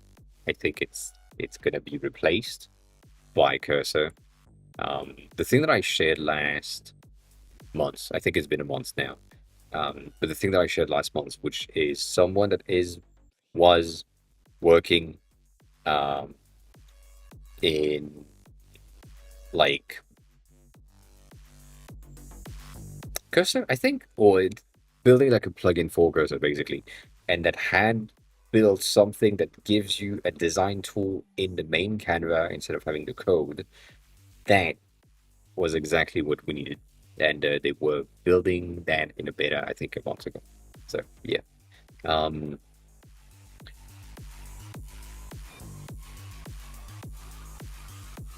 so I am a designer. I am not a dev in any way, shape, or form. I just know how to ask a designer how to build a screen. So if I'm here, right, and this is cursor, very simple. Your screen on this side, your chat on the other side, makes a lot of sense. It's really, really simple. I had back in November never used Swift UI in my life. I looked at it once, and that's it. I didn't read it. I looked at it and didn't do anything about it.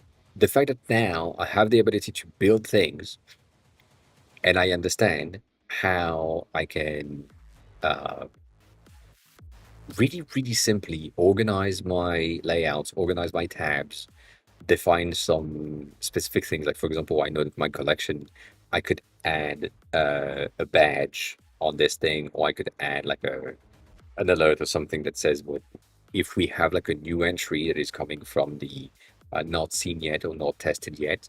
It's just added here, and we would end up with a bit of a badge right here. That's the thing that I just know now. That's not what I want to do, but it doesn't really matter.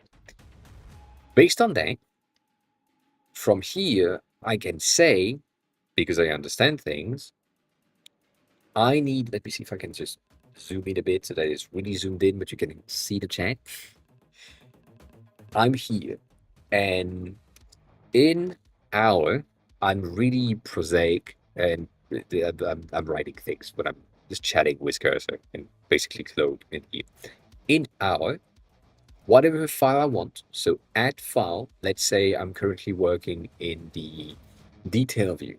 So in the perfume detail view, we need to modify the display of the data that is coming from our database slash JSON file, because, I like to just make sure that it understands. To ensure that the view feels more like personal bitch, personal journal about perfume rather than, can I explain that? Rather than listing with a timeline. And so if I just did that, if I just said that this is good enough, but not great.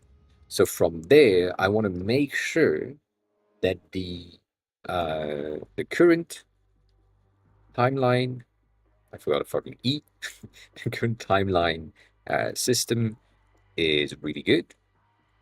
So don't touch it, because that's the thing. Um, we might need to place it higher in the view hierarchy, because it makes sense to put it like a bit up, and condense the notes section of the perfume info. That's basically what I'm gonna use. So if I say that and I press enter, it's just gonna do its thing of looking, reading the files in questions, like right now, it's reading the file in question, understand the structure, do some changes, potentially. And then me, on my end, I'm currently looking at things. Let's say I'm looking at the content view, because that's where we are right here, and we are going to edit our perfume detail view, which is somewhere in there. I forgot where it is, but it is somewhere in there. And right, it's gonna do its thing, changing some stuff, whatever. Once I have this, I will be able to get in there, take a look at what it is, how it works, what happened, and see if the design that has changed, right? The 214 lines that have been removed and the 160 lines that have been added, these two things, are good enough. I can still go in there, read the code if necessary, to check what have been deleted, what have been added, and so on. And if that seems good in terms of what I can see in the code, doesn't mean that I need to understand what is in there, but the structure overall of the syntax is pretty simple. That makes sense to me. If that makes sense, right, I'm kind of good with it. Let me skip that, because that's a fucking comment that is useless. I'm going to check here. If it runs and it doesn't give me any error of compilation error, I'm then going to be able to go in and edit the fucking code myself, to the design, to the things, to the whatever, to make it better looking, because it's probably going to be bad. I'm saying that right now. But yeah, like that's basically it.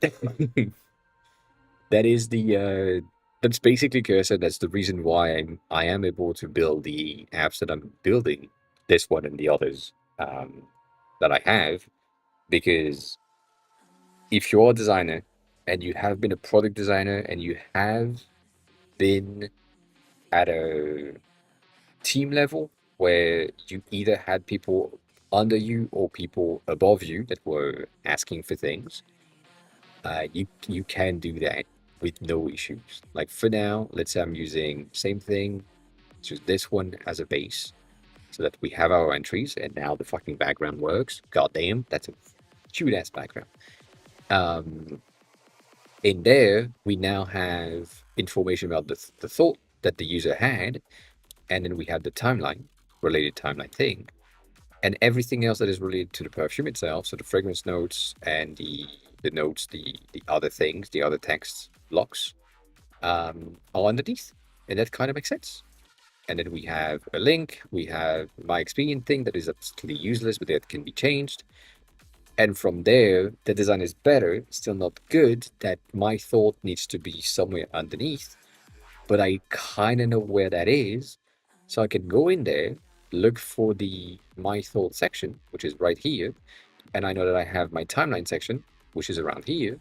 So what I need to do, because now I know, is just move this thing right about there. And now I will have my timeline above my thoughts so that I know what I have tried. It will push the my thoughts section underneath further down the longer we go, but we should be good. And that's basically it. Like that's the easiest thing, to be honest. And again, going back to what I was saying earlier, it's in production. Like I'm not saying that this is the best code rendering presentation thing. It's just, it's what I need right now. Like I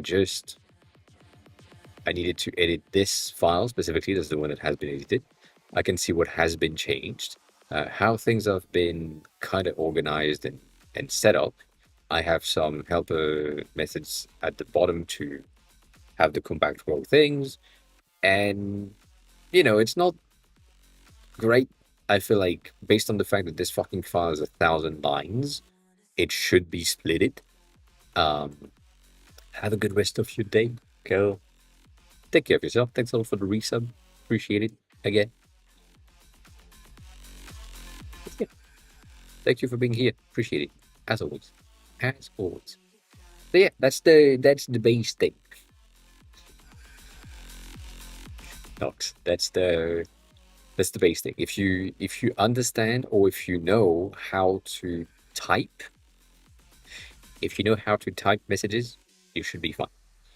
And if you know how to direct teams, then you are even more than fine. One of the things that I've kind of talked about on I think that video or that video, I forgot one of the green ones. Which were like really, really short things. I just know how to communicate with devs in general. Like I have had junior devs under me, I have had senior dev above me, and I have had junior designers under me as well. So I also have like higher designers that have given me like feedbacks and directives, things to follow. But the most important thing is, at least to me, I kind of just had the information that I needed to have, and I have the understanding of how to communicate with the rest of the teams, each teams that exist, to make sure that dev like Stony, for example, understand when I'm talking about something. Why is that a thing? Why is that a thing right now? I forgot that I had that prepared. But we have a video on YouTube. I forgot about that. That's crazy that it happened when I'm looking at it. Anyways, my ability to make sure that Stony understand what I'm trying to convey when we are talking about No Mercy and the layout and the behaviors of the things is basically the reason why I have the ability to do the same thing right here and be able to explain myself. This is like really, really bad. I'm not gonna lie, this is not a good prompt at all. But just for the sake of it, this is good enough so that I can show you how things work. Um, right now, again, it's right now it's kind of crazy. In terms of the thing that you have access to. Yes, exactly. That's the type of thing that we need to make sure that we understand, all of us. That if I say frame and you say frame, it doesn't mean the same thing, and therefore there is a word that either me or you needs to change that we understand. So if I say container, I'm kind of fine. Like it would be a frame for me, but a container for you is kind of the same thing as a frame. So, that's fine. If I say div, might not be exactly true. But it's kind of the same thing. A div is a container, and so on. Anyways, details. Nonetheless, void is cursor, but open source. So if you are not into paying for your IDE, which I understand, Void is open source. It has the ability for you to then just get in and if you have like an API for whichever of these models, you can just plug it in. And if you have like other models that you can run on your machine, which I would highly recommend you to do, you can just use that and have like something like DeepSeek that is running on your machine if you can do that. And it's using the same interface as Cursor. It's not necessarily as good, but it is open source and it is free, and there is no recurring pricing and payments that you need to do. So that's the first thing. The second one is going to be Tray, which we talk about all the time. They changed their fucking colors. Their firm icon still was orange, and now it's not. God damn it, that timing was crazy. Tray is same thing, a copy of Cursor from the Chinese government, not really, from ByteDance, which is a Chinese company, which is the company that's behind TikTok. And they have done this thing, which I like a lot. They have changed the design language again, which I don't like, but they have made this IDE that is a bit better than Cursor to an extent, and is cheaper than Cursor for now. So if you are into that, maybe, do that.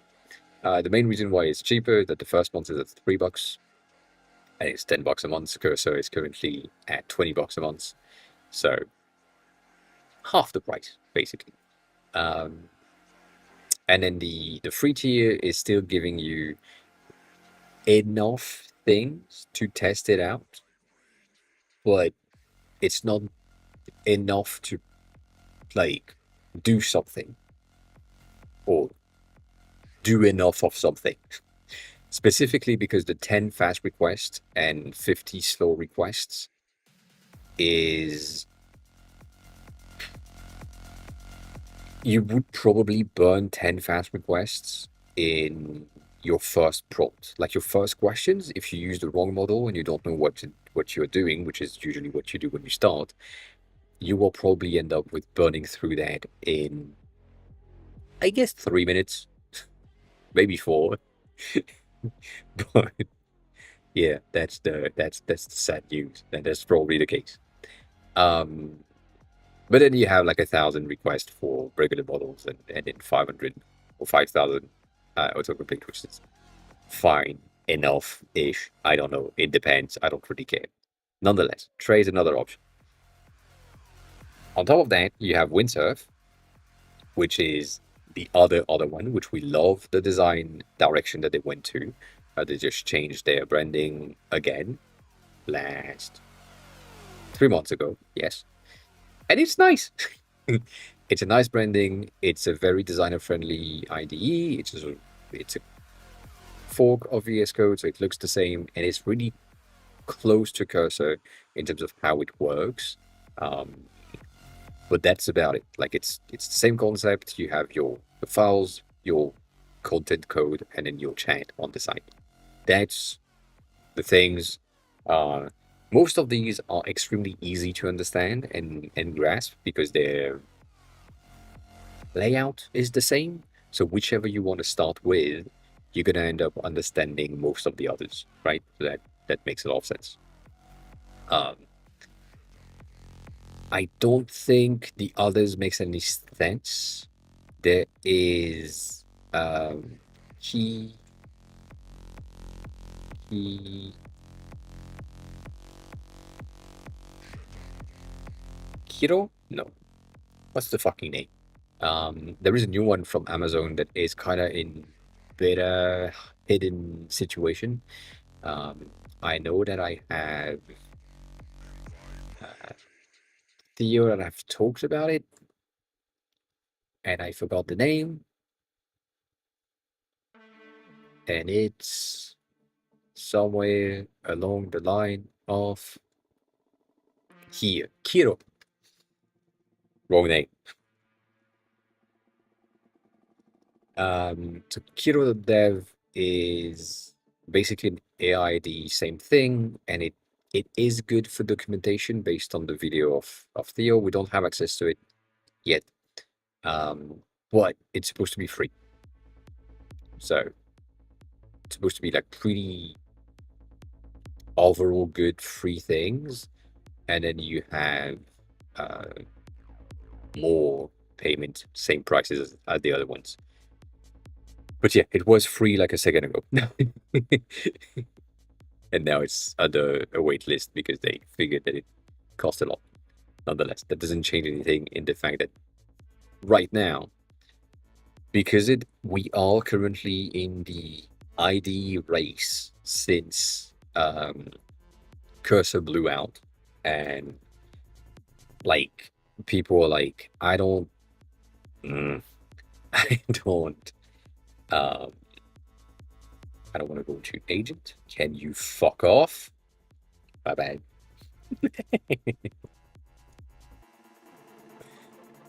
So, since this one blew up and has made so much money, and people are trying to do the same thing, we will have a ton of similar things that are popping off that are doing the exact same thing, all with a bit of a twist, a bit of a different design, a bit of a different language as their main language. Maybe some of them are going to have in-house built-in models and so on.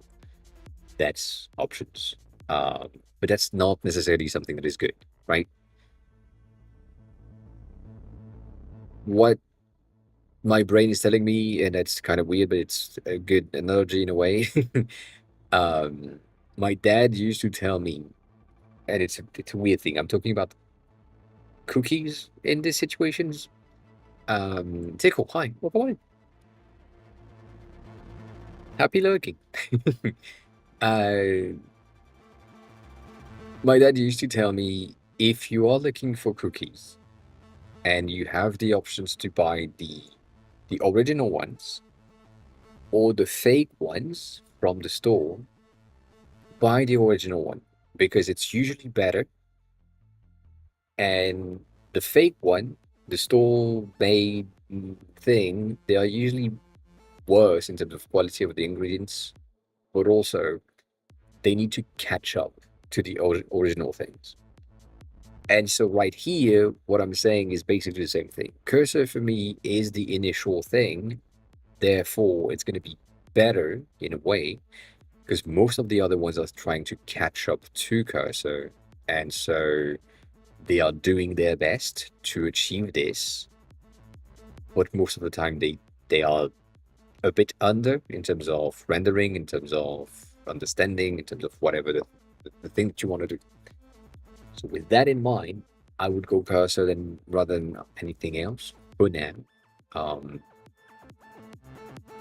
But to go back to the first thing that I did to build this specific app, I didn't use Cursor in the beginning. I didn't understand that cursor was an option. I still had the first two versions done through Claude directly. So what I used to do is get in there, ask for stuff directly in Claude, and that would generate SwiftUI files that I then copy pasted from here to here, like manually just copy pasting things. And that was kind of bad, but it worked. Not entirely, but it kind of worked.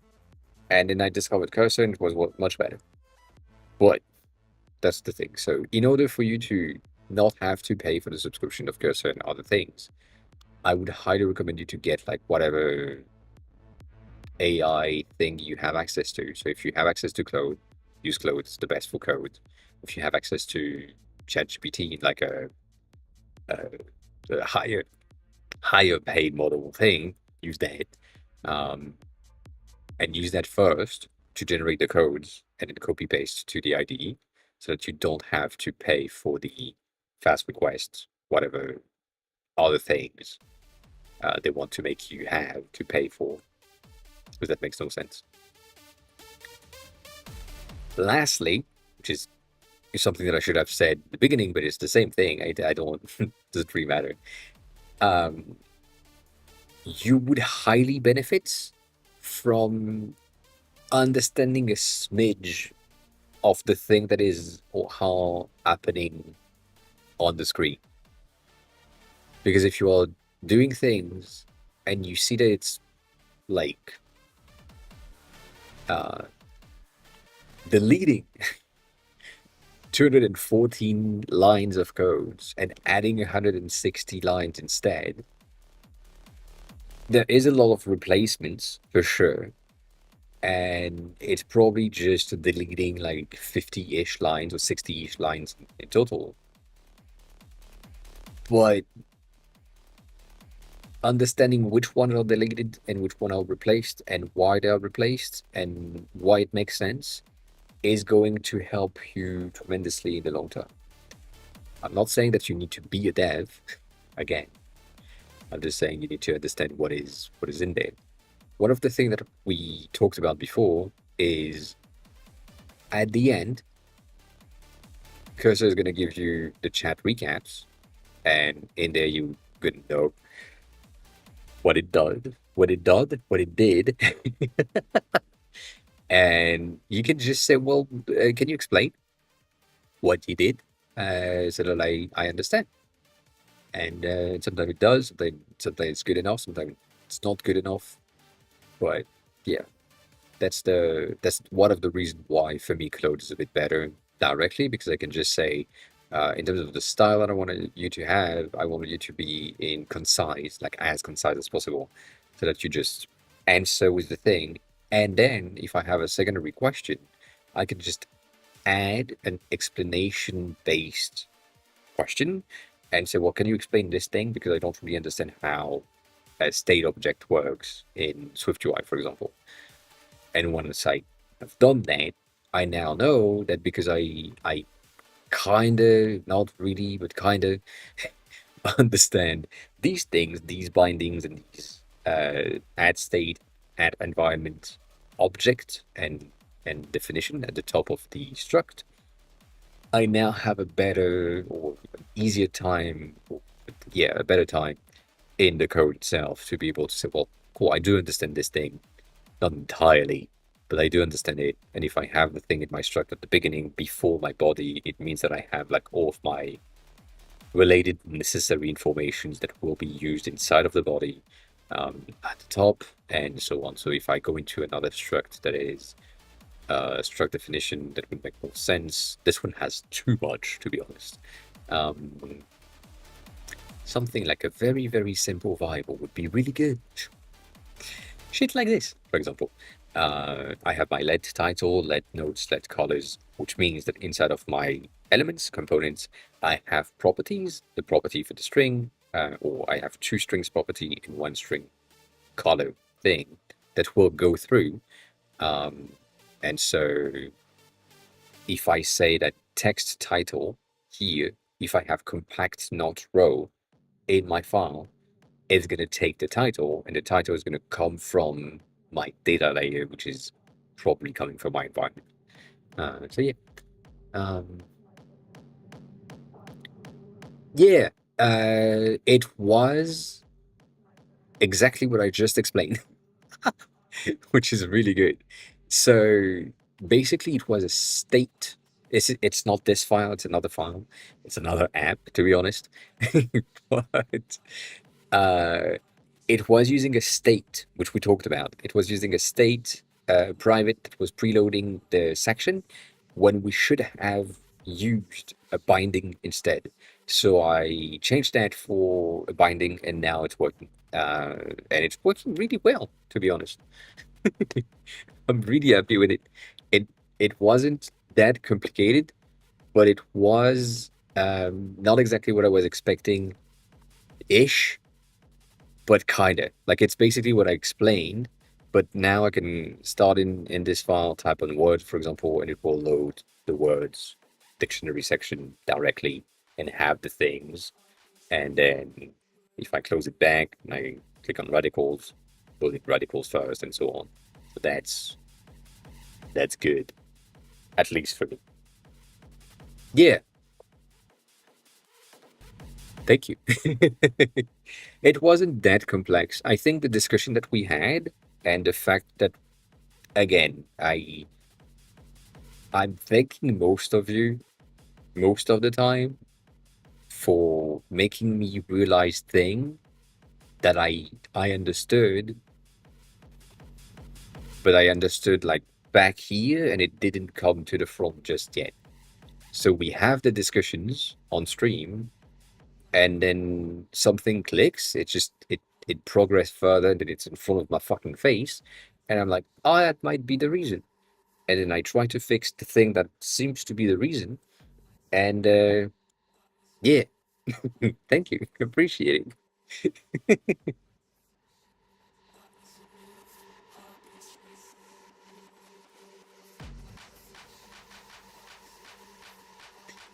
And Nox, yes. Code is really good for codes right now. Grok 4 apparently is really okay. And the new Helium models seems to be okay-ish. Ish. But we don't know where they're coming from just yet. Not entirely. Kind of, but not really. But yeah, kind of.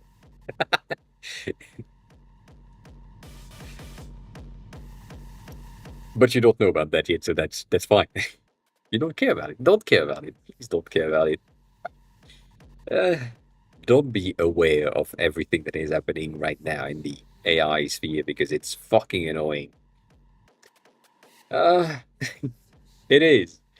It's just every day, it seems like every day, you have a new model that comes in that is breaking the previous ones, that is better than previous ones, and then that is better in one thing. And because the models are trained on specific things and they are tested on specific tests, the models could pre-test itself on that test specifically. Therefore, it breaks the count, but it's not good. I don't like it. But yeah. And Tico, because you arrived later, I'm building another app, which is where the code is coming from.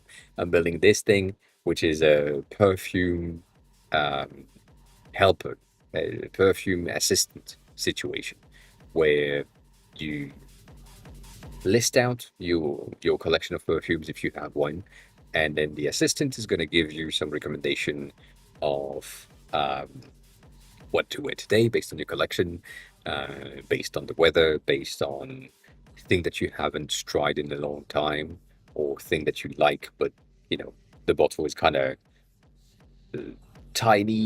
You have like 3 sprays left, and you don't want to spend that too much. So because it's probably at some point, I don't know. I hope so. Probably going to be linked with your calendar. Maybe you have like date nights that is linked or written in your calendar. The app could be able to say, oh, it seems you have a date night. You have this thing that you love so much. You have given it like 5 out of 5 on every single criteria. It's a very big event. It seems you haven't worn that in a long time. Maybe it's today's the day. Maybe today's the day, and that's the idea. So I'm building this right now. It's broken, specifically on uh, deleting entry. If I delete the entry, it deletes the app, or at least it crashes the app, which is not good, not good at all. And then the rest is really bad in terms of design. But yeah, I think if I have the logs, I would know why it's crashing. Right now, I do not know. But yeah, that is the situation. Doing a lot of things. Um, it took me a day. I am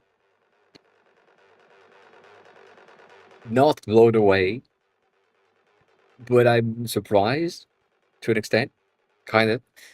Um, and Saturday evening, I had the idea. Sunday morning, I started to do something.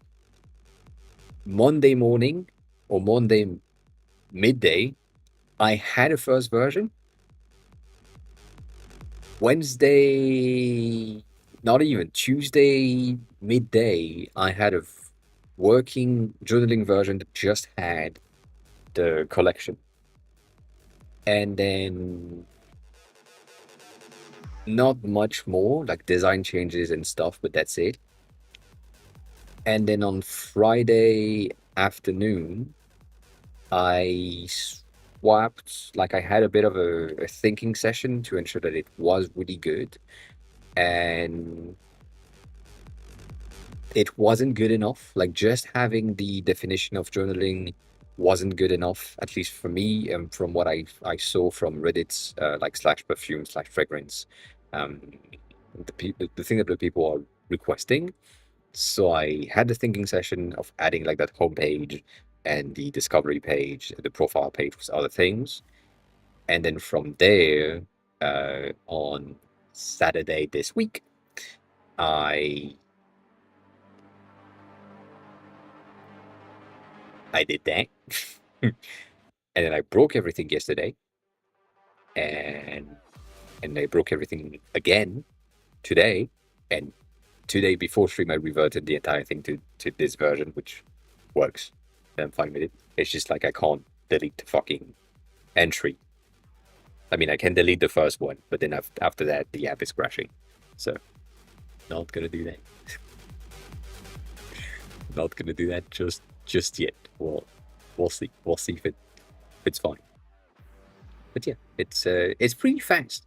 The thing that I liked though, I did something. I don't know if I have access to it. I mean, I do have access to it, but like one of the things that I want to have is what is you spider right there. The spider shots that I basically made it in Claude, and then I converted it from React to Swift UI, and it's really good. Uh, that's the fun stuff as well. And yes, Chris, I did post kanji, like can I posted that on Threads, on Twitter, and on Reddit. Reddit is the biggest influx of users I had because it was the first post, and I did it with like a lot more intent than the second post. Second post really had no views. And then Threads was really good. Threads was really good because I did it in the beginning. So basically getting into bitch, can you get the fuck out? Can you not lock yourself?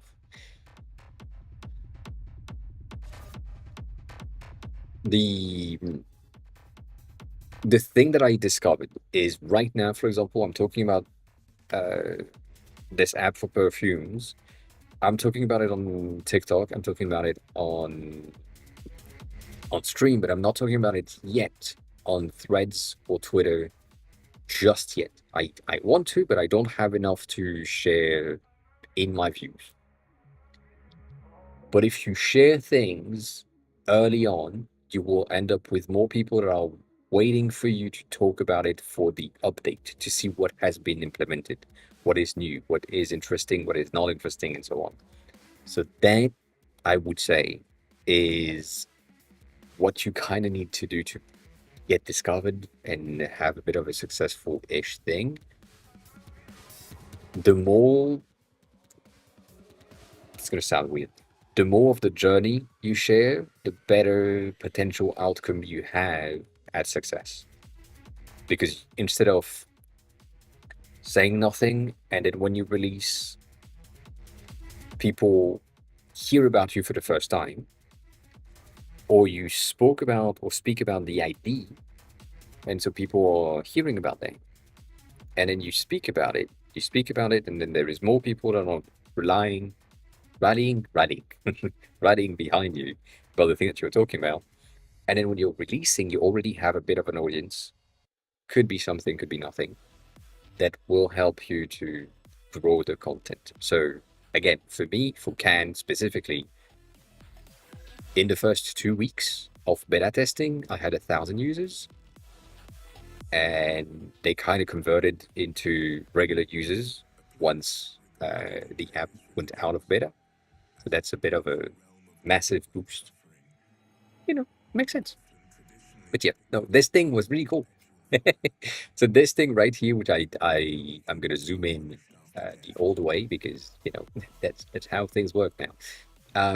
If I want to have like something that is a bit more gourmand, or something that I like citrus, but I don't really like spicy. I do like musk, but not that much. Or I don't like green or something. I can have my preference matrix.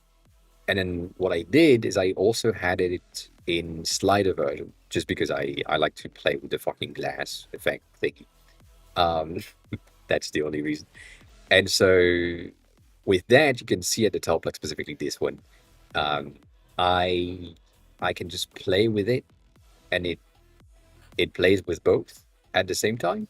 So if I have both things, I can just define manually with the sliders or manually with the drag and drops. And that was same thing. That was like a 15 minutes situation on Claude, and basically saying, I need this thing to work with uh, like very simple. It gave me this, and yeah, that after that, I just said that to Cursor, and it just said, well, we have the code for React right here, and we need to change that for Swift. Can we do that? Just make sure that the colors for the Xcode things Xcode doesn't recognize Xcodes. So do that with like the native things. So if it's like floral and this is kind of pink, use dot pink. It's going to be good. And yeah, and we did that, and now we have this, and it's working. I will like it. That's a fun thing. That is the fun thing. But yeah, right now, for example, going back to your Reddit thing, I would need to get into like more of the uh,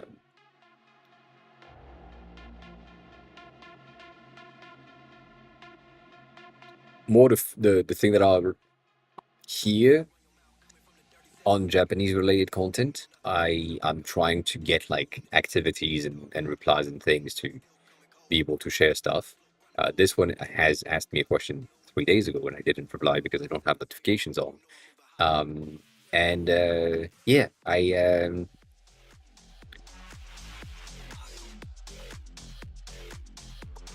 should reply to this. That's the thing. Right now, for example, I kind of need to get into r/fragrances, or the other ones. I forgot. This one has like 2.3 million users in there to just track their fragrance and their collections. Um, I need feedback on the thing that I'm building before I'm building it. So I'm probably gonna post in there to get some data and some information. And same thing, like if I'm starting to do that right now, and I have the information, and I know that the people are looking for something that I'm building, for example, or something absolutely different, then maybe the thing that I'm building is not necessarily good or good enough. So market research is basically this. And right now, Reddit is sadly the best place um, for this. I would say the the reputation that Reddit has of not being really good for content and whatever is probably based on the type of subreddits that people are going to, as in the people that are interested in Japanese resources are probably interested in Japanese resources and not necessarily the rest of things. So when I'm sharing some stuff um, in here about Japanese resources that could be interesting, then that matches and the reply or the response are pretty good.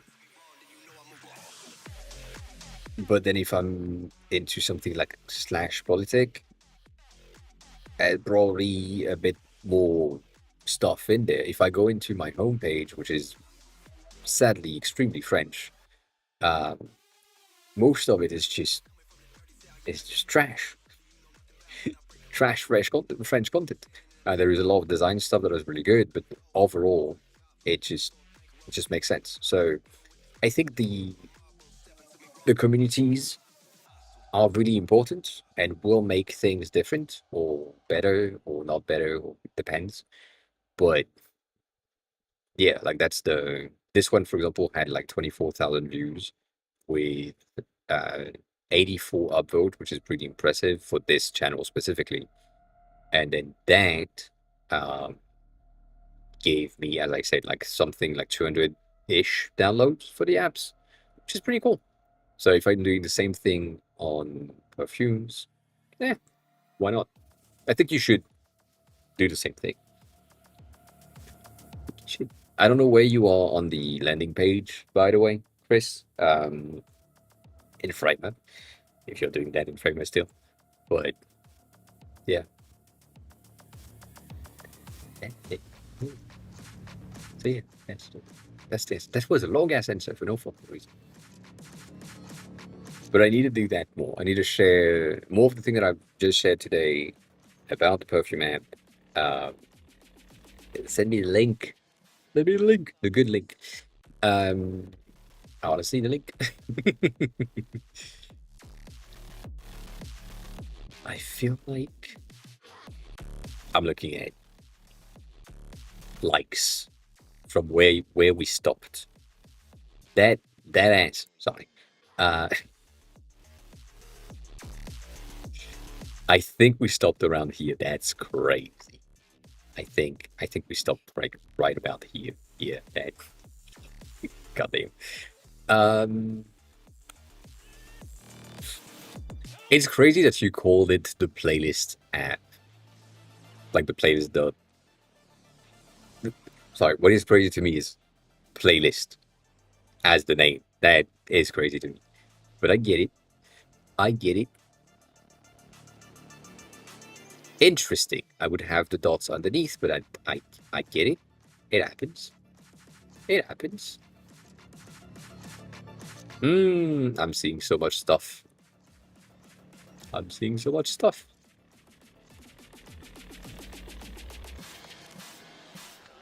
Am I right on this? I think I am. I'm sorry.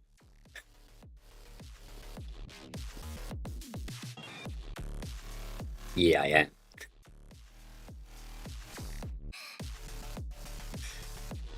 That's wild. I mean, I get it. The bento grid is not exactly the most straight one, but your orange one is like 1 pixel down. And it yeah, that's sad. Don't worry about it. It's fine. It's fine. You don't care about it. It's cool.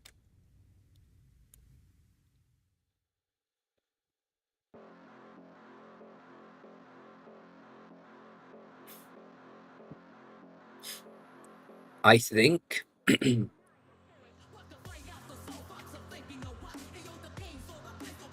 brain. No, I was about to say if you are still on the mini thing for Framer, don't think about what I'm about to say. If you're not, if you want to upgrade, I think these three things should be articles or blog posts so that you have like some SEO stuff happening in there. So, yeah, Manbrave, hi, welcome back. Yeah, that's interesting.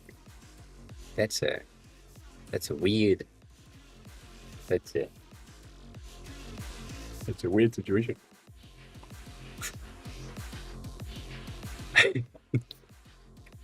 Um,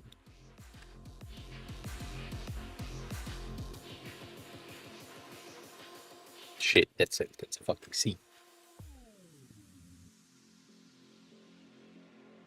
That is zoomed in. Oh my god.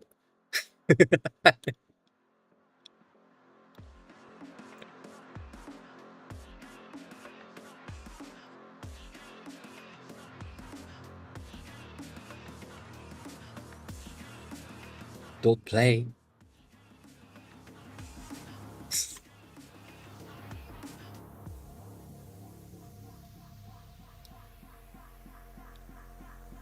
Kathy, that song is so good.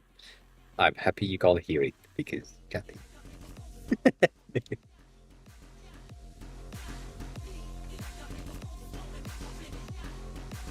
I see. So the click on it is play pose, which is interesting. Um,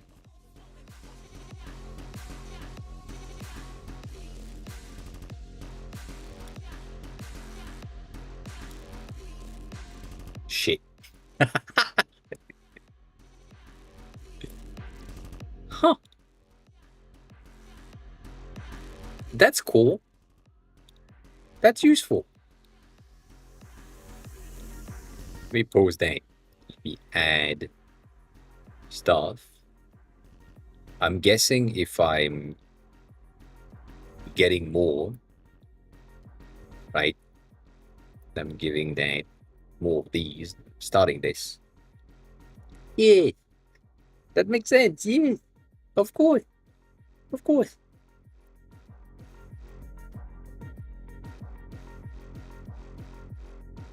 Right now it is broken, but again, I'm streaming.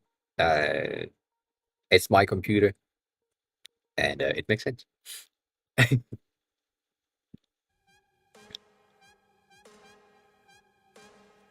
I would do that. I would do that if I was you. Um, if if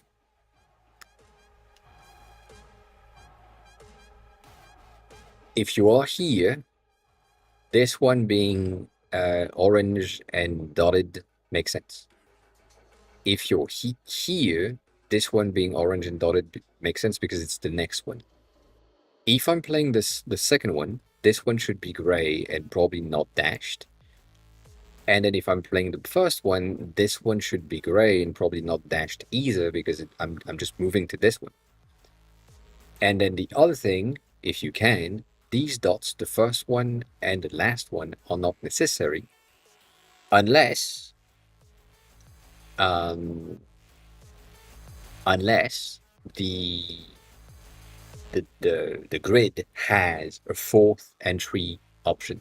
So if I had like this one right about here, then you don't know if you're going to start with this one or if you're going to end with this one just yet. Like it's you don't really know. So I would say as a potential, these nodes should be invisible if there is nothing else on the Canva.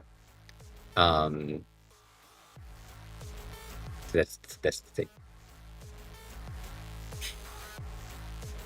Yeah, I think I said that before. You are a product designer if you have designed a product. That's it. You are a painter if you have painted something. Are you a good one? That's debatable. I don't know. Maybe. Maybe. I don't know. It depends. But that's the thing. So basically, the first day that you created something that is a product and you designed it, you became a product designer. Good one, bad one, whatever, but you are one. Yes, that's it.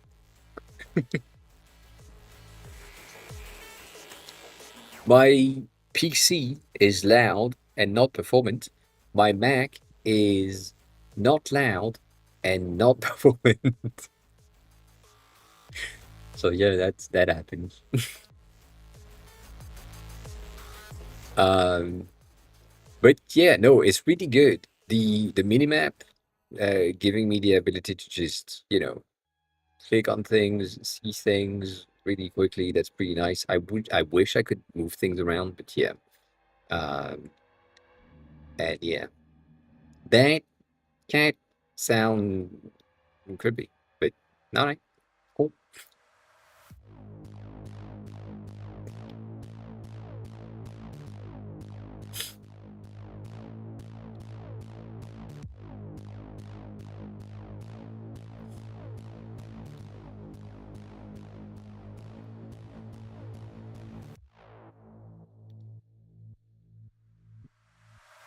God damn.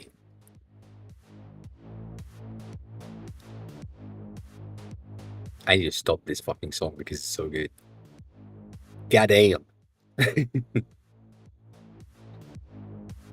Nah. I mean, right now it's fine. It's it's it's gonna catch on fire at some point for sure. But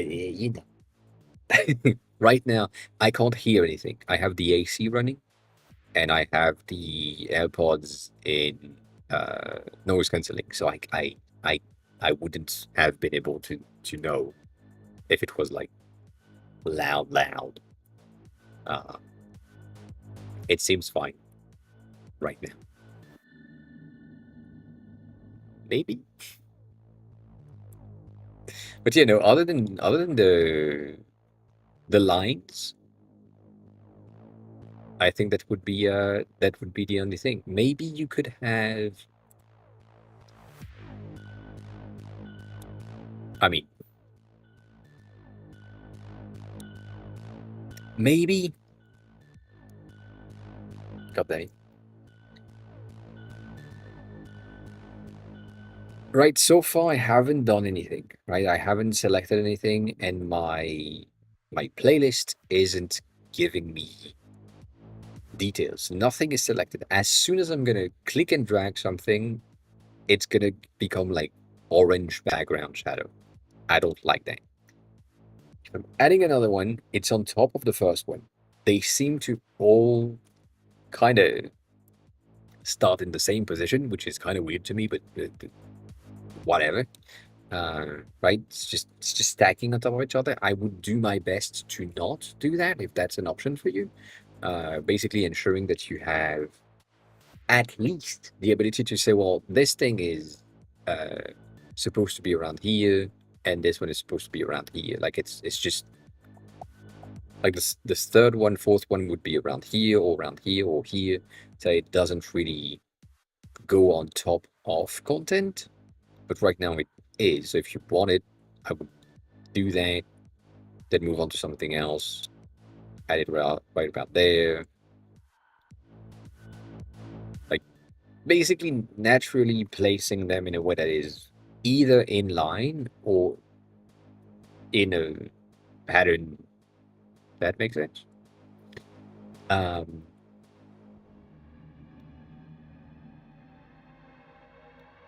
because that's that. I mean, I don't mind doing this because that's fun and that would piss off everyone. But why not?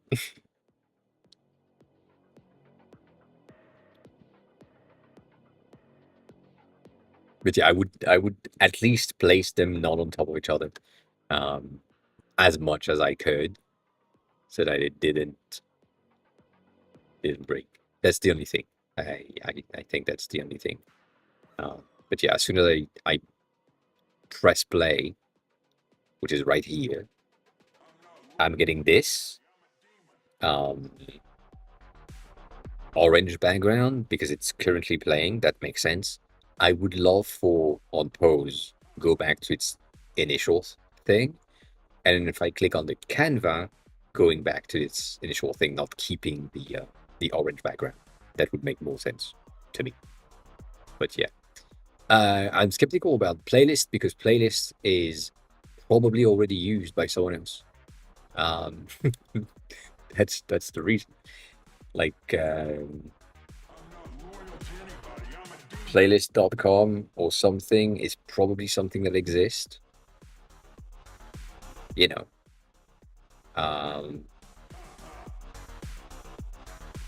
And playlist.app probably exists as well. So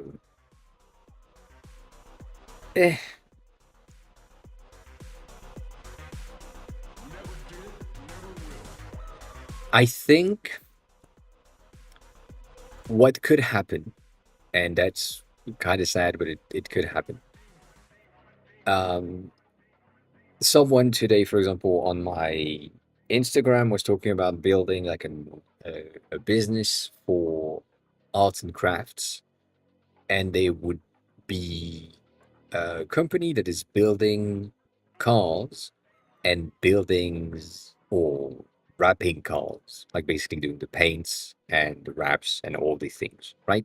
So that makes sense. And whether they had their idea of arts and crafts was craft as in aircrafts. And so what my dyslexic ass brain said was it should be arts and craft, as in car and FT, because most people would read it art and crafts by default because it's the letters, but it's car, art and car. And you can do plays on words like this. And so for you, I would probably do something like, I'm going to do that here. If you have your thing that's called playlist, and playlists are very, very simple words, you could do something like play. Like play. Or play list. Right? It's sound the same. It's not playlist, it's playlist. Well, it's an option. It's weird, but why not? There is a bit of a difference in the way that you have your app set up and the manual Canva related, not related um, building of the list. So you could play on that system a tad for the name, so that it's recognizable. The main issue that I have is just a playlist is something that is very, very specific, and it's already something that exists. It's like when we say scotch for tape, like scotch tape or fridge or post-its, post-it, titties. You know, like a big pen. I mean, it depends on where you are coming from and what you have, but like a Hoover is a specific brand of vacuums and so on. You know, that type of shit. So a playlist is already associated with something. And so just taking the name feels like out of it. And so for me, again, play would make a lot of sense. Not because it makes any sense, but just, you know, it's there. It's the dyslexic brain that is taking over. If you wanted to go into the minimalistic thing, like Plist or plust. You could have plist, which exists like info.plist is a type of file, but still plist or plist. Interesting things. Um, it kind of still works. This one doesn't convey exactly what you want to do. This one is okay because it has play. This one is playlist, so that I get it. This one is just the words. So I know exactly what it is, but I also don't know the the brand identity, the concept behind it, the reason why this is the thing, and so on. So that's the reason. To me, it sounds as if I was creating a new app, and I I call it Fitbit, and I'm not aware that Fitbit exists. Uh, and yeah, it sounds like this. So that's the reason. Uh, that is the skepticism on the name. Other than that, yeah, you good. That nothing to say. It's fine. You're doing good.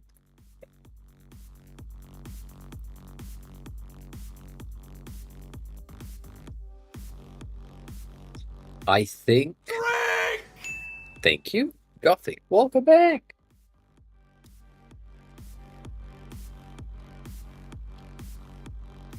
How are you? How's the day going?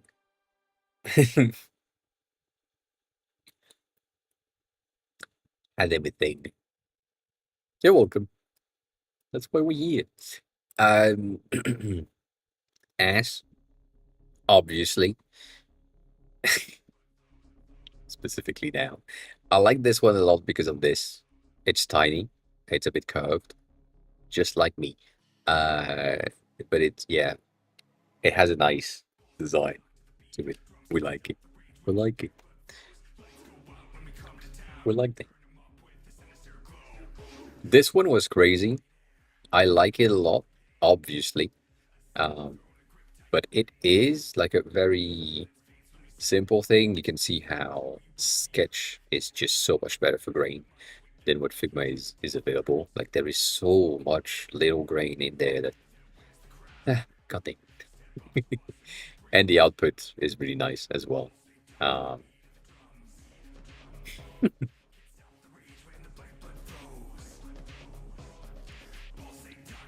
I can use my desk when I'm standing up.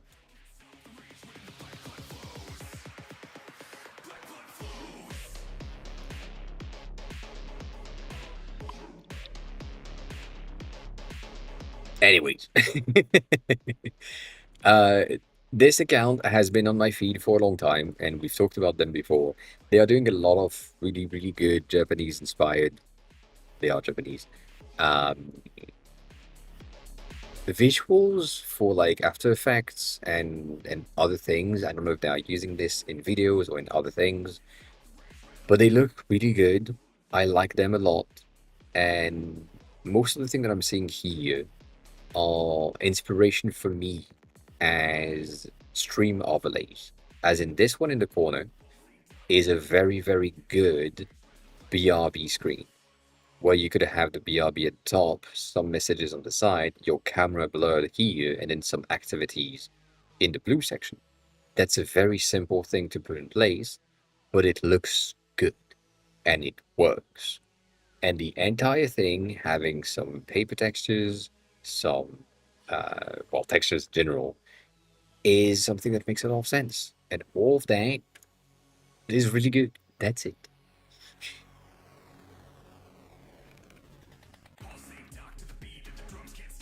That is it.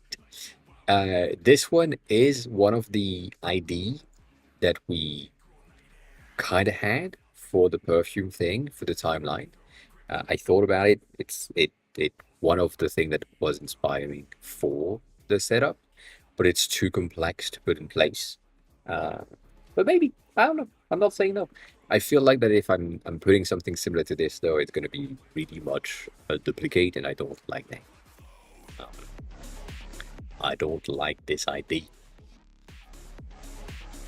Anyway, um,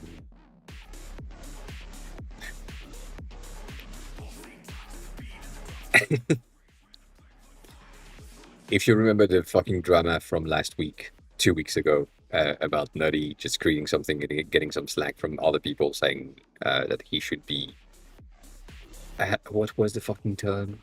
Um, Grateful for the existing community of devs. This was really great as a if there is something you want to create but someone else has done it, you're not allowed to do it, which is really good. I think it's pretty good. Yeah, we. It makes sense. It makes sense. Makes a lot of sense.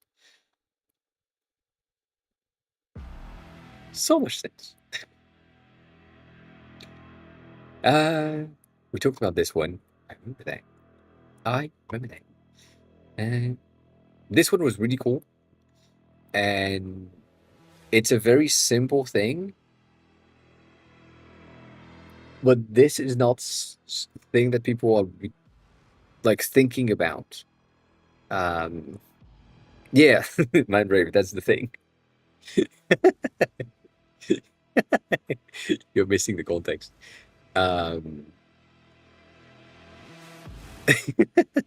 Sorry, wait, right there.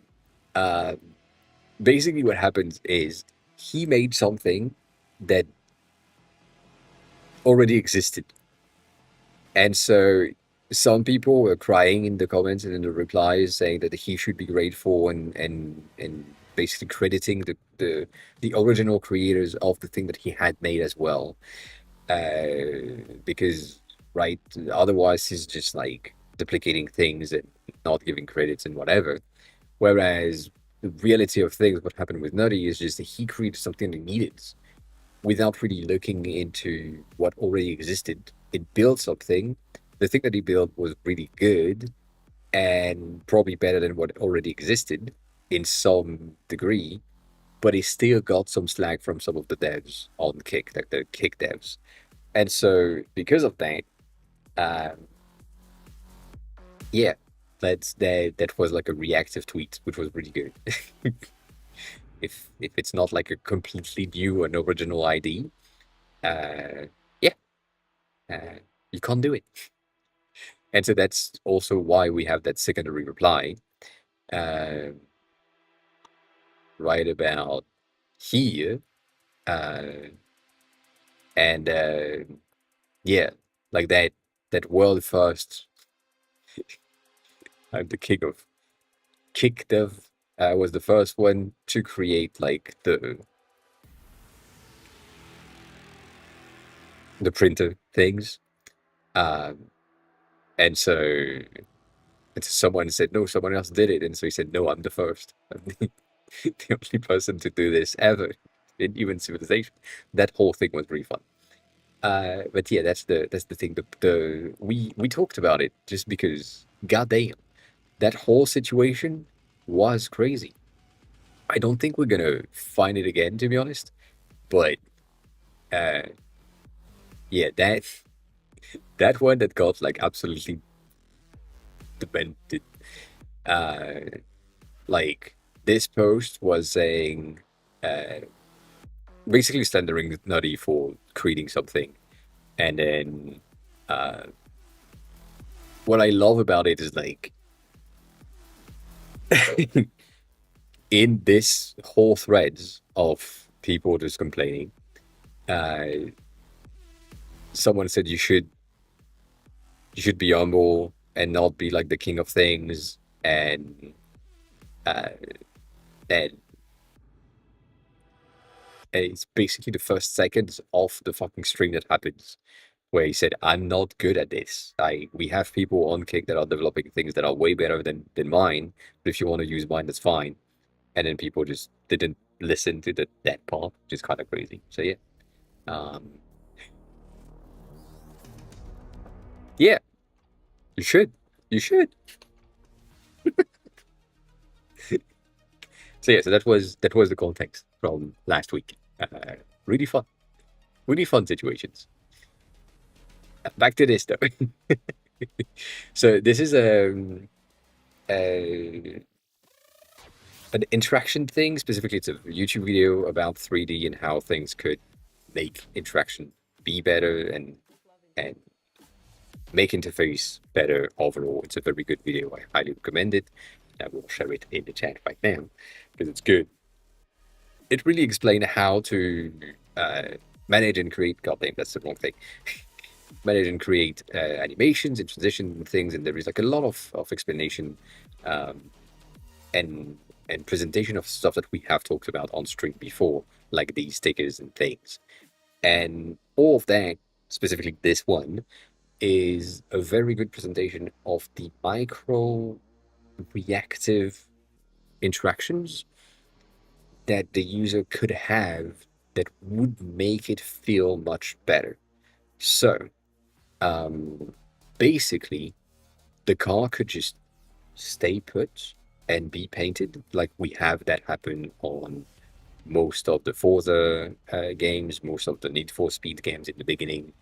But by adding this kind of bubbly, reactive, gravity related things, as if the paint was pushing the car into a direction, it makes it more fun and more natural.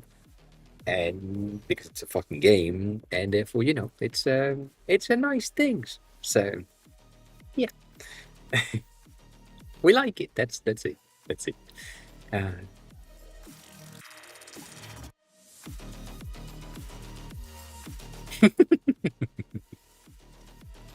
and Kat, one of the this is gonna sound weird, but the guy that is taking care of cleaning out my flat, I mean my flat, my building, uh, gave me the first perfume-related compliments ever.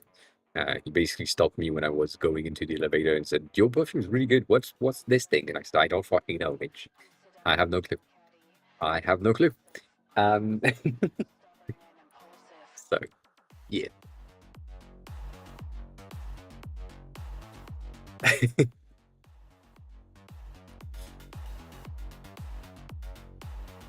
You don't, and it doesn't.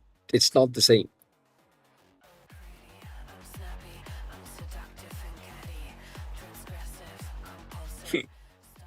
Anyways, this happened. I think we talked about it really quickly, where Twitch is addressing the view botting things, where we are removing the accounts that don't count as or that are view botting.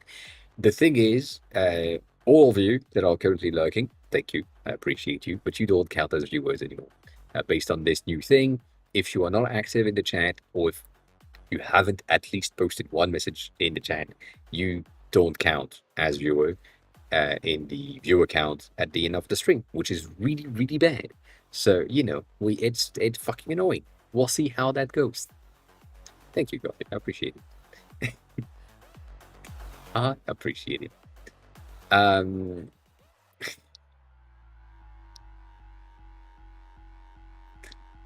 so yeah, that happens. It was pretty nice. This one was interesting as well. This is a video from March, which I kind of liked. Where Sean, which is the person that I'm following for learning Swift UI and things, that was a dog in the background, which is always what you're looking at, not Sean. Anyways, he has 100K to spend to buy apps that are in his domain, which is pretty cool, and that he wants to add to his portfolio. So basically, what the goal was on this one was to get the app that already exists that have some sort of a user base to an extent, not too much, but kind of potential revenue as well. That's a thing, and that he could take over and rework on to improve and do stuff to have in his this like developer portfolio, which is an interesting thing. So basically, what I'm hearing from that is I have enough money to buy an app that already exists because I don't want to build the entire thing from scratch. And I'm willing to pay for it, which is really good. So if you are a dev and you are interested in getting acquired to an extent, I would highly recommend you to get a look at this specific tweet and the rest that is related to it. The criteria are really good, really simple, and he has acquired one, I think, earlier this week or last week. I forgot, and that's really cool. So that happens, you know. Um,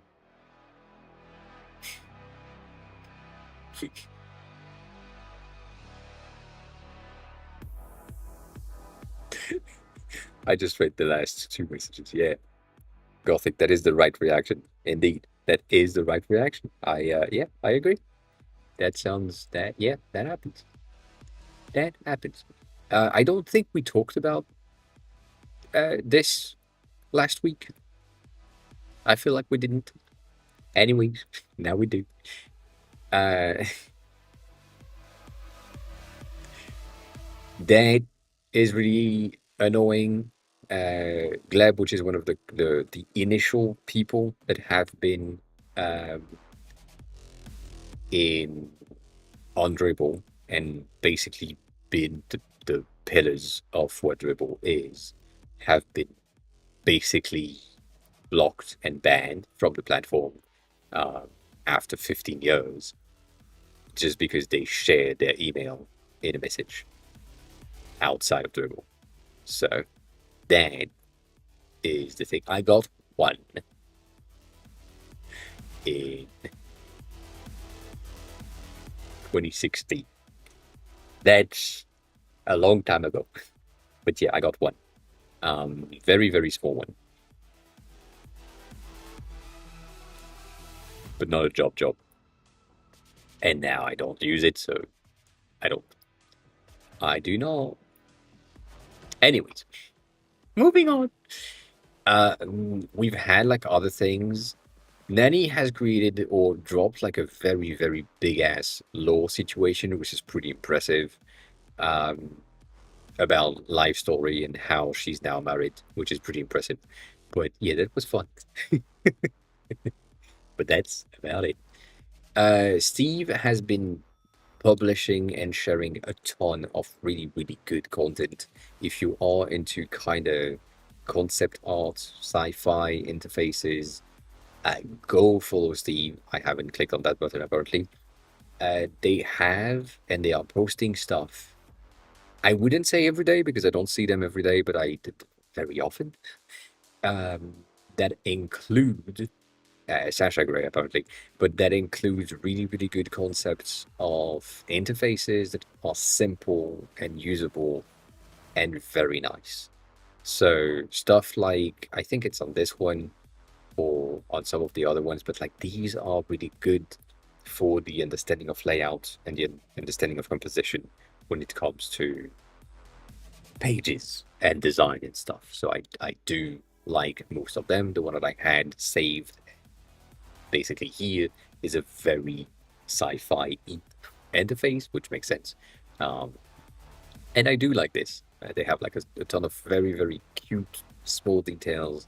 Most of these are like pixelated on purpose. Like there is a noise level that is added on top of to get these kind of crackling effect. Um, and yeah, we like that. We like that. She don't know. Gothic. She don't know. She don't know. She don't. She don't know what she typed in chat. She can't. She can't remember. That that happens. I like this one mainly because of the effect, which reminded me of what Kron used to be. And if you know Kron, you know how it looked. If you don't, it doesn't matter. But it's fun. It's a fun thing. It's a fun thing. Um,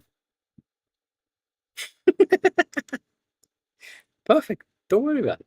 Don't worry about it.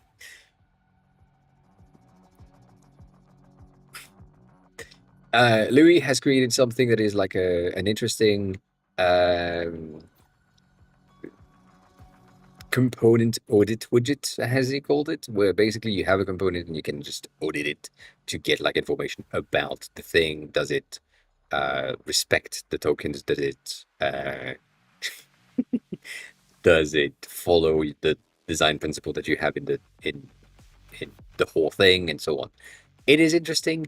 I don't know if it's useful. I don't know if it's good. I haven't tried it yet because I didn't have the time and I'm not using Figma anymore.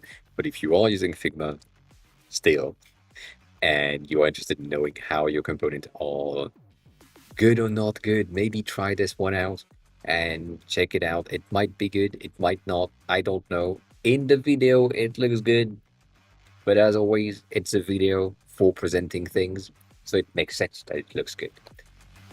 You know, it's on purpose. We've had other things. I think we've had this where we talked about that before, where the designers are illustrating a feature in a mockup or prototype to showcase to the dev, and then dev are um, sorting out what needs to be coded, and then they ship the feature properly. And then what's currently happening now is that the AI is building the feature quickly, and the designer is sorting out what needs to stay and change the UX and then ship the feature. Again, basically what I'm doing right here, I knew that in my first element, this thing needed to change, which apparently this is timing out for some fucking reason. Um, and we're going to have some content displayed and so on. But then, because of how it has been built with the AI, it's really bad. I now need to go through it and apply design and UX related things to make sure that it's better. So it's shifting direction, and there is no devs anymore. There is still going to be devs anyways, but it's a good paradigm that is changing. So keeping that in mind is pretty cool. Um, what else? What else? What else? What else? This one was really cool. It's a very old one, but this is a mouthpiece. So if you are paralyzed and you don't have motor functions other than your tongues, you can speak. You could have this roof of your mouth situation thing that is a mouthpiece that is basically a trackpad, and you can use it with your tongue to just use a trackpad. It's a very very cool thing. And the way that it's presented is really cool, and it works really well. So we like that. The thing that I don't like though is the fact that this video is flipped, so that it doesn't get copyrighted by the original creator, and that is pissing me off. Other than that, I like this tech. Tech is good. Tech be good. Tech be good. Some more pastels. It's nice pastels again. If you haven't seen this one on your feed, I think you haven't been on your feed for a while. But Inga, which is one of the creator, lead at Vercel, I think, not Vercel, Raycast, Raycast, yes, is one of me. She does the exact same thing that I do, but she does that from her head without me. I mean, me. I'm doing that from pictures most of the times. But yeah, she's one of the good one for Figma creating vector-related realistic-ish things. And this one was a crazy time lapse. The fact that she is using like textures and image textures and other things, and then creating the entire thing directly in Figma is pretty impressive. Based on what I'm seeing, and we talked about that before, they are mostly using things that I don't use often or ever when I'm creating these types of illustration, and that is mask. I tend to not use mask ever just because it pissed me off. But for these, it seems pretty good and seems to be more useful, specifically because of how she's building things. So I have a tendency of minimizing the layer count, and she has a tendency of maximizing the layer counts and using mask, which is really cool. That's fine. But yeah, like that detail right here when she's doing like the overall blobs, that is impressive, and I like that a lot. But cool stuff. Um, this is news. We talked about it before, a long time ago now. Motif is one of the thing that we tried that on stream when I was in Japan, so it's been a while. The thing that happens is Motif was an AI powered Canva, and now they have decided to kill the AI powered Canva and become a very simple Figma plugin. So, what does that tells us? Because it tells us a lot of things. The existing apps that are currently competing with Figma, Chris, going back to the discussion that we had earlier about Figma winning, stay relevant, whatever. Figma is currently so big that people are willing to kill their entire product and be integrated in Figma to stay relevant, which is the reason why I'm giving it like 10 years max. But I'm also thinking that most of the thing that is happening right here with companies, entire companies that are shifting from being companies to being, or being like software to being like plugins, are the reason why Figma could succeed in the longer term, because these things would probably become better integrated with Figma and therefore making Figma better in the long term. Motif was really good in terms of AI Canva and AI generation of design, but you know, it's things. It's pretty interesting to see that these things are happening, and we like to see it. We like to see it. That's about it. Um, Again, talking about this one, which is basically a Tokyo illustration type. The reason is the 1B background and almost pure white uh, accent color, which is two colors, is pretty impressive. But yeah, that's a very now situation. This is a type of illustration that we see a lot now, and these design um, color schemes is also a very now thing. So it'd be cool to keep a look at. You know, just keep track of that. Just keep track of it. Um, this almost made me buy the thing. Almost.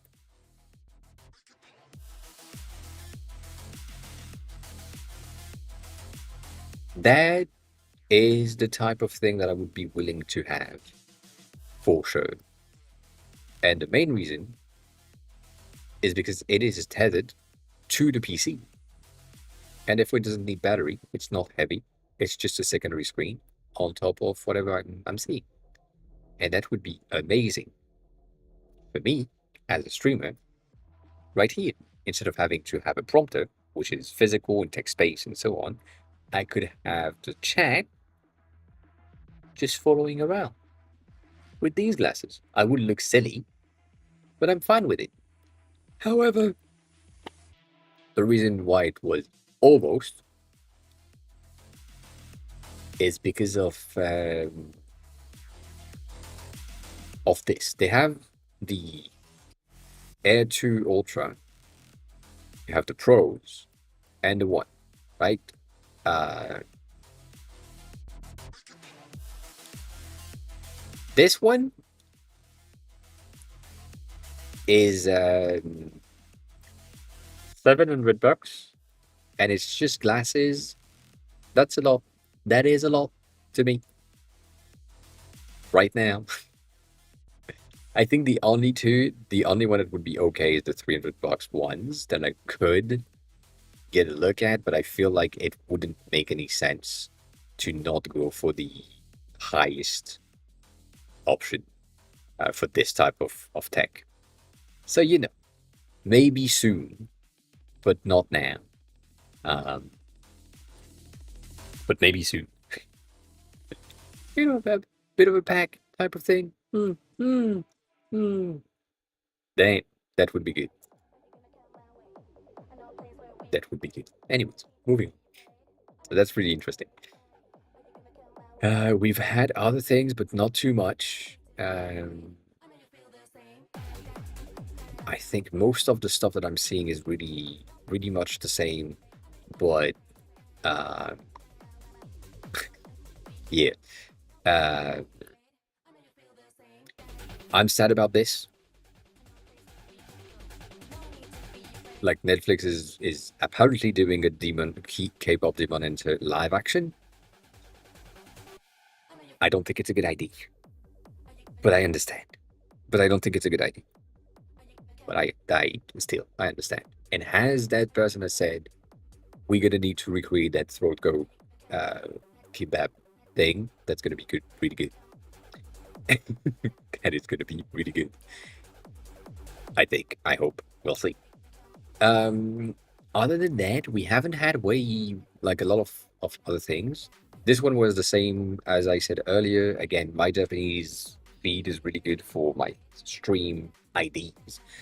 This is a really, really good potential from my point of view for creating some sort of a nice scene transition thingy. If you are someone that is using a green screen and you can place yourself on a background that is a bit more animated or a bit different than what you currently have when something happened, that's really good. What I'm thinking about is someone like Finite. Finite would be great for this because the creation and the thing that he has in his background being kind of realistic, he could 100% have event alerts and things in between the two things, in between himself and the background happening like this. That's really cool. So, potentials, just potentials and things. Anyways, moving on. We had a nice cat.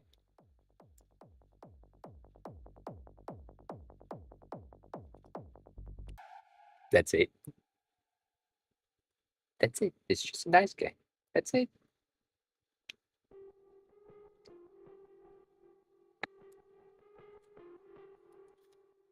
And some flowers, but like the cat is the reason. This is kind of interesting. This is an NFT related platform, and I don't know. I like that peachy ass claim button. That's the first thing. I don't know if this color is coming from the NFT itself, or if it's just they wanted to have that peachy claim button. Um, if it's coming from there, that's really cool. If it's just they like this color, that's pretty cool as well. But the best option would be if it's related to this. I don't really know how it could, uh, because nothing really makes sense. Like that orange isn't really present unless it is in that corner. But that pink is somewhere around here. So if it's just the top of the NFT, maybe I don't know. I don't know. It's cool looking. That's it. That's all we have. That is all we have. Going back to what Steve was doing, we have like a lot of other concepts. This one was really cool, really simple. This one was like showcased earlier, and then these ones that are really, really nice. Most of the thing that I'm seeing are either AI generated in terms of images and then reworked, processed, or they are going from initial image and pictures that they have taken and adding some processing to it. I think it's not AI generated, but I don't fucking know. So I'm gonna ask at some point, and we're gonna know, and we're gonna know. That was really cool. If you haven't used Joy yet, it's nice. We like it. I'm using it as a very massive inspiration for the perfume app for the top. I need to send a message to Alec directly so that we have a bit of a chat. But this thing right here is my inspiration for what I want to have um, in the perfume app right about here, which right now apparently things are broken and that's bad. But you, you get the idea. I don't want the fucking dot, but yeah, the layout needs to be kind of similar. But it is a very nice event planner thing situation. And it's really simple, and we like it. And today it's the app of the day. So if you want to check it out, please check it out. We support people. And they are from Amsterdam. Amsterdam. So that happens. This is one of the initial ideas I have in my head for the perfume ad. Again, I mean, most of the thing that I'm seeing in my feed is feeding me with ideas. And so that thing of journaling with a bit more realistic paper situation when you can turn page and switch your book open and so on. This is really, really impressive. They've been working on this for a long time and it looks amazing. That transition is just top tier transition. Like this, right about here, like that. That's so good. That's so good. Um, so we like it. We like these things. And it was an idea to get like something that is a bit more human, natural. But then I thought about it, and if my goal is to have something that is more automated and assistant based, and then I'm recreating a journal like a physical paper, that's not going to be really good. So yeah, I discarded that idea. But yeah, it's really nice. And again, it is currently on the App Store. So if you want to check it out, go check it out. It's good. It is good. It's good to see like new apps and new styles coming in. That is for sure. That is for sure. Going back to what Nutty is doing, because Nutty is doing wild ass things. He figured out how to get Paul in Twitch and Kick at the same time and have the results on stream, not on each platform, but like on stream, combine themselves.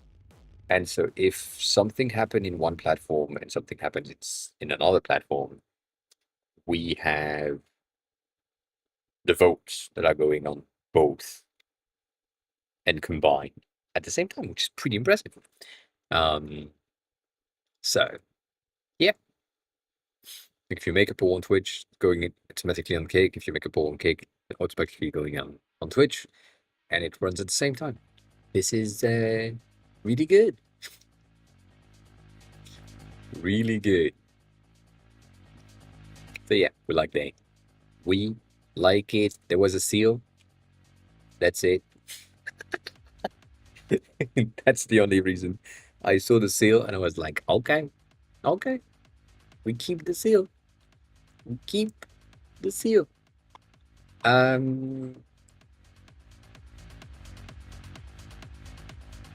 I think that's about it. The rest of these things are just not much, but that's the news that I showcased or talked about earlier, which is basically if you uh, are a company that is doing the viewboarding thing, like these ones specifically, their viewboarding Discord is telling everyone in the Discord that they are affected by how Twitch anti-bots measure are in place, which is the point. So that's really good.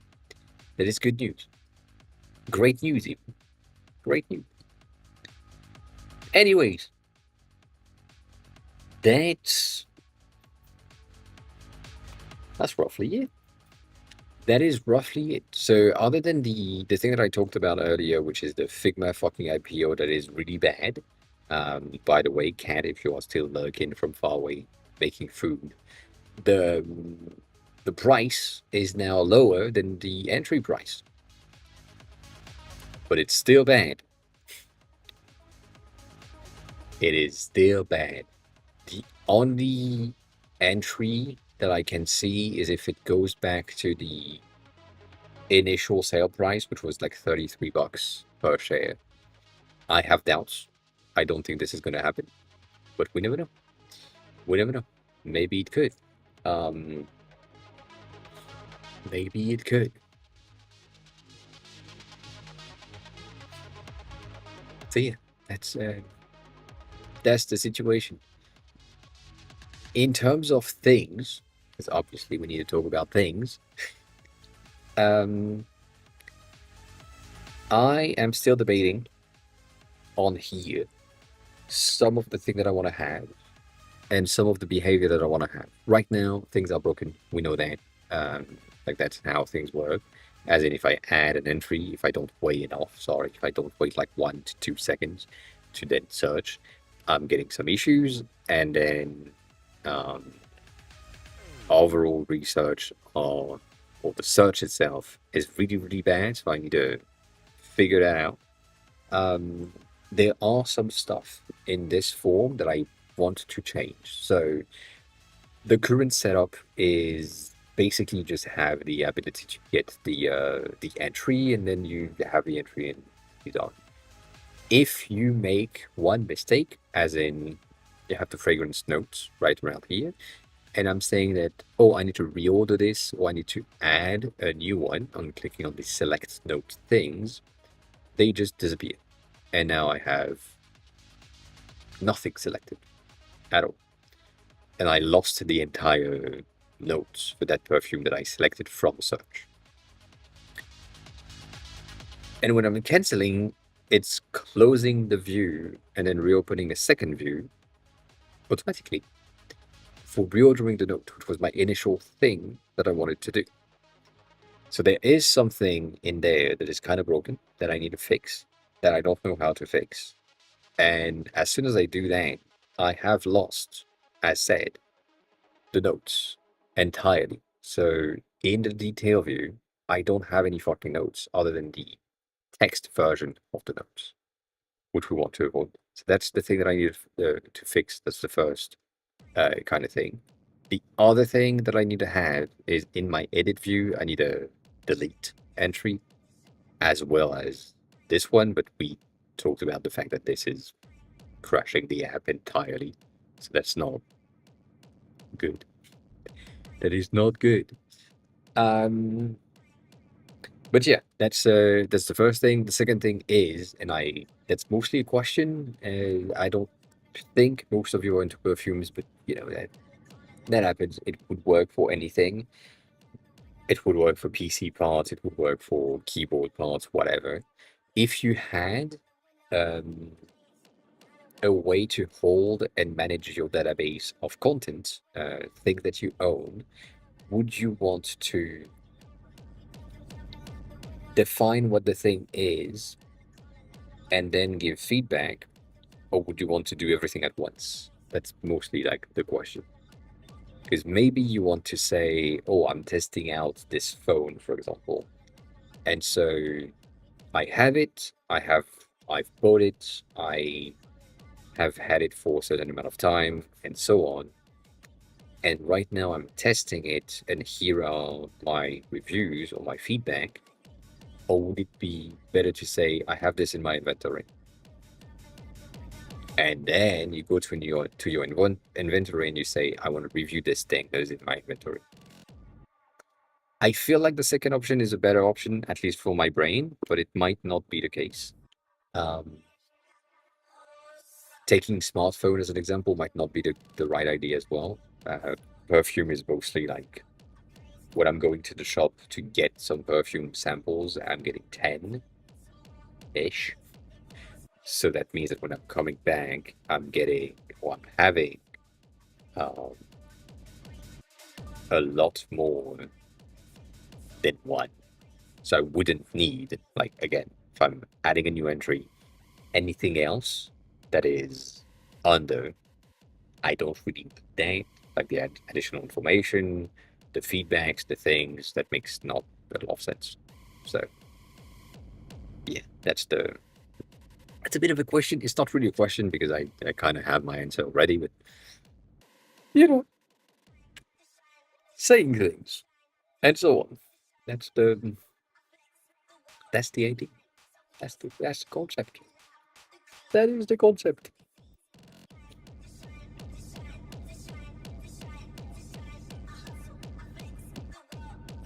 But yeah, that's the current theme or thing. And here on my homepage, as planned, my idea is to get so the first carousel is like right about here. Um, the gray cards, which I think, yeah, the white card now. These are, how can I say that? I think what I want to have in that view specifically is going to be something that makes sense in order to hint you at things, but not necessarily like multiple things. I'm really unsure about that. I might be adding something that is more for decision fatigue reduction, so that basically instead of giving you like an option right now, if I add like a new entry, let's add like a let's add like a weird one from far away, like this one, for example, and let's add another one from specific brand. No, another one from far away as well. Let's do further far away, maybe I don't know, something like here. Um, I'm getting this, which gives me more entries and things to check from, right? To play with and so on. And that might be um, too much. And that might, again, be kind of bad for the decision fatigue type of situation. It might be better for me to get like this first section, the first section, the top right here, to be kind of expanded. And that section of information that is like other thing that you need to test, be kind of lowered down in the view and maybe in a scroll view that is like way down. I don't know yet. Um, but yeah, could it could just to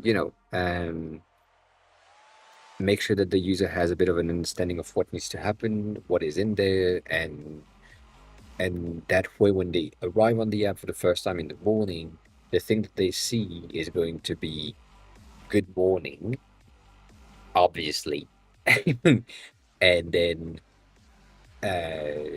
making sure that like here is your scent of the day kind of situation, because like that's the scent of the day, that's the reason for the scent of the day, or maybe that's the reason for the scent of the day, that's the scent of the day, maybe the bottle, if I can do that, I don't know yet.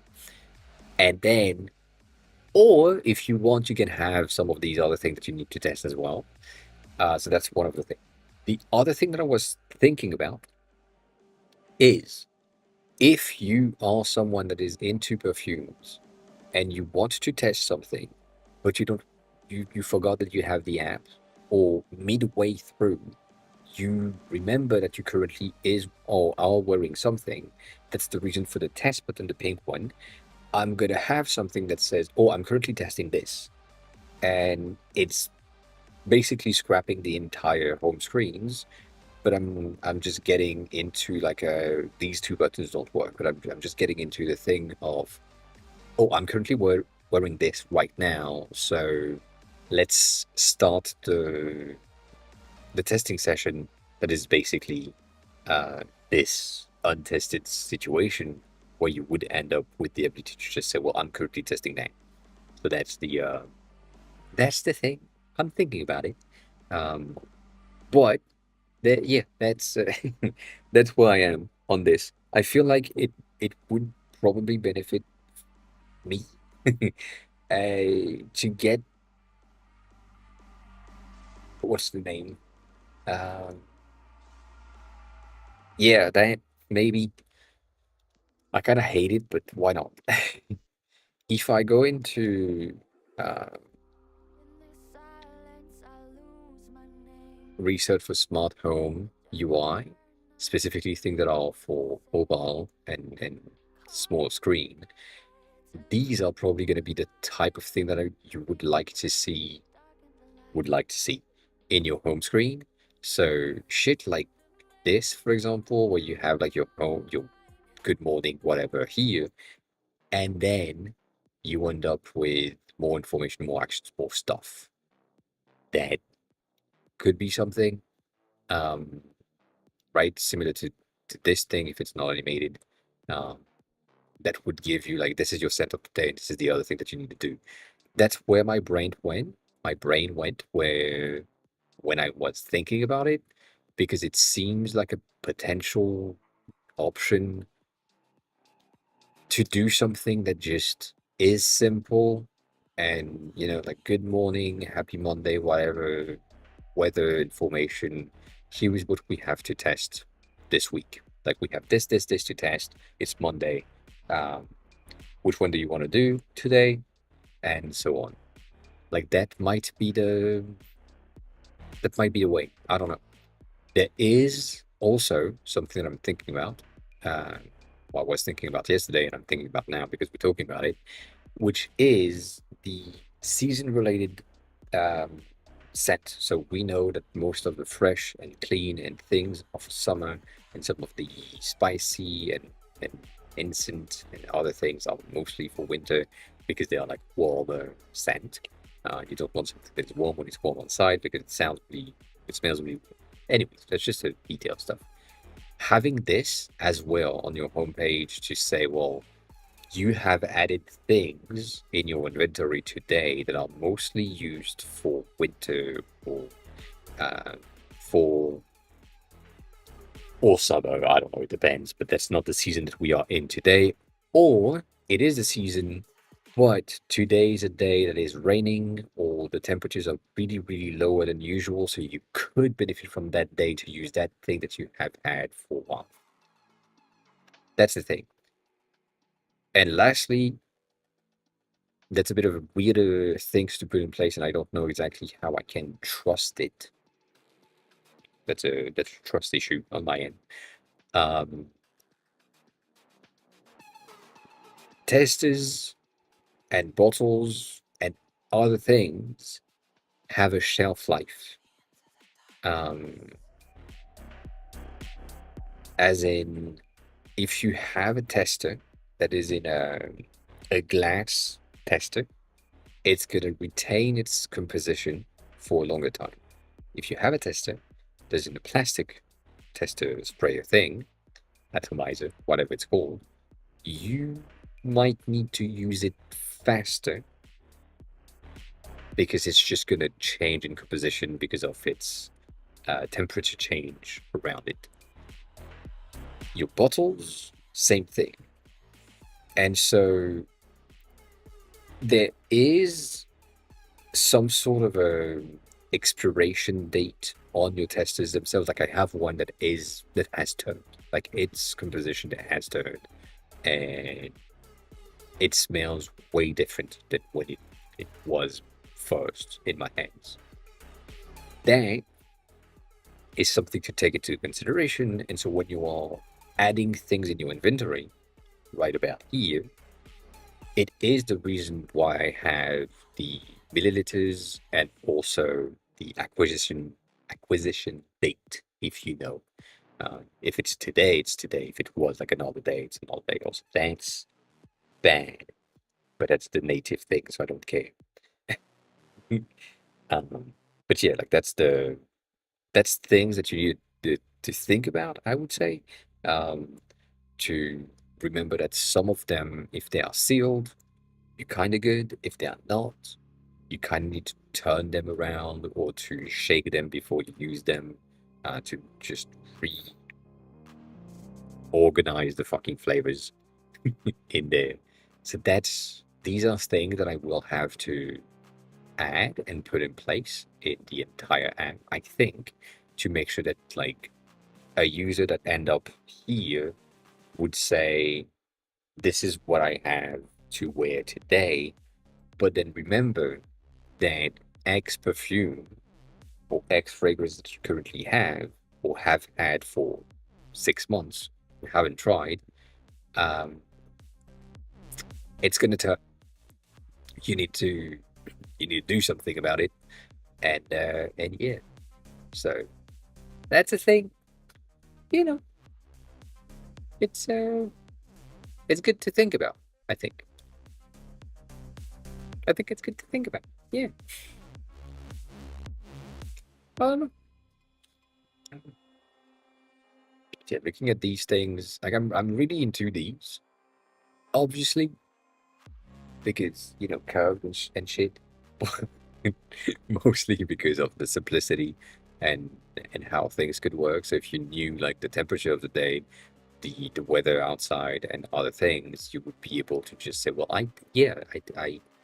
I see that as a deterrent for some specific perfumes here and there. So like these are also really, really good to me um, in terms of how they look and how easy they are and managing the content, the ID things. So yeah,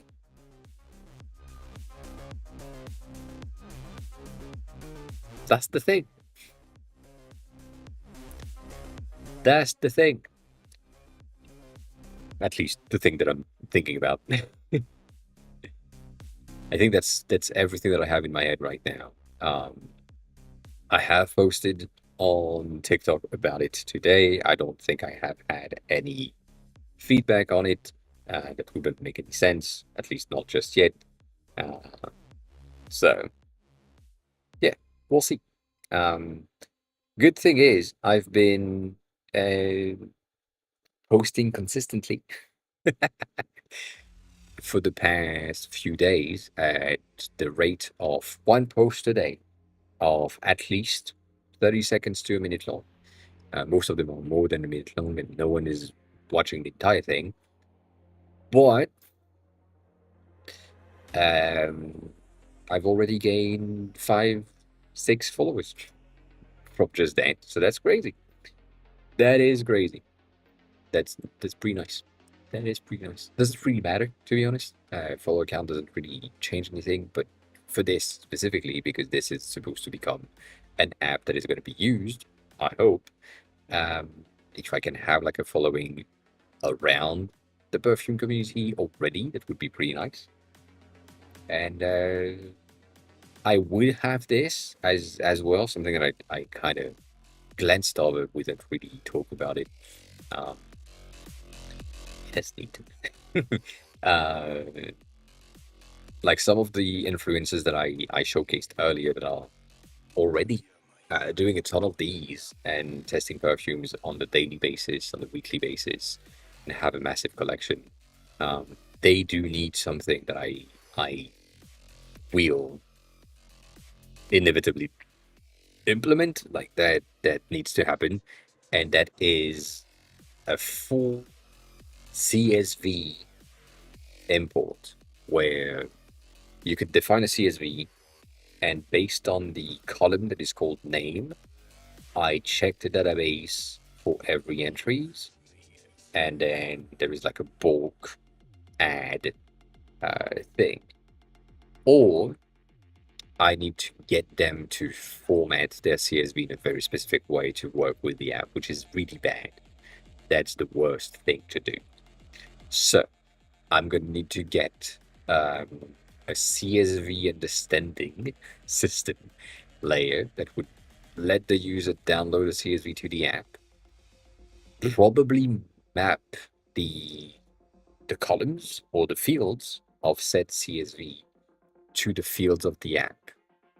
And so that reminds me of what I have done and have talked about in the past of things like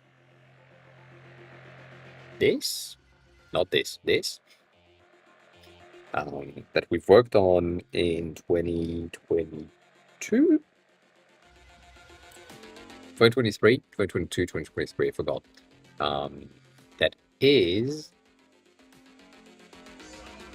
what is this?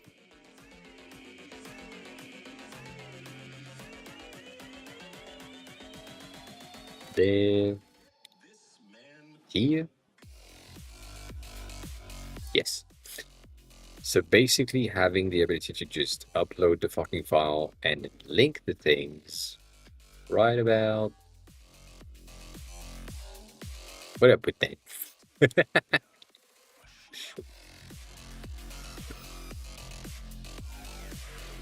There. Things like this, where you have your input for your Excel, CSV, whatever, and then you define your custom field that is linked to, and you get the output proper. So basically for me, it would be something that is very much just this, with what is your column in your CSV, what is, well, technically what is my field in the app and what is it supposed to be linked to. So if you have like ratings and notes and fragrance and things in your CSV because you already like them, that is basically the thing that I want to have. So the basic back and forth, left and right should be good enough. I just fear that the mobile version is going to be a bit tight in terms of understanding the content and readability and so on. So I might have to do some stuff at some point to, like make it better because this is way too wide for mobile. But we never know. We never know. We'll see. We will see. The good thing is, if I can, and that's going to be kind of complex for me, for my ass, if I can get a thing that is reading CSV titles, like the column titles, if there are some, and then making sure that these names already exist in my CSV JSON file formats, and then pre-matching them. That's the goal. That would be great. If that's not the case, and if I can't do that, I don't know. I don't know what I can do. But we'll see. We'll see. That is the situation for this new app. I am deep in there. That is the truth. I can't really say anything about it. I'm deep in there. I should be deep into something else, like your mom. No, like the fucking UI kit. That is, I know, but yeah. For now, I feel like there are things that occupy my brain a bit more, and so I'm probably gonna remain on the perfume thing for a bit, because it just makes more sense right this instant. Right this instance makes more sense. Not right this instance, I don't know. We'll see. But yeah, that's the situation. That is the situation. Anyways, again, the reason why I started the stream earlier is so that I can leave the stream earlier. Does the plan. I can sleep, maybe. I don't know. We'll see. I know that Swifty is live. It's been like, I feel like a decade, but now we have titties, which is kind of crazy. I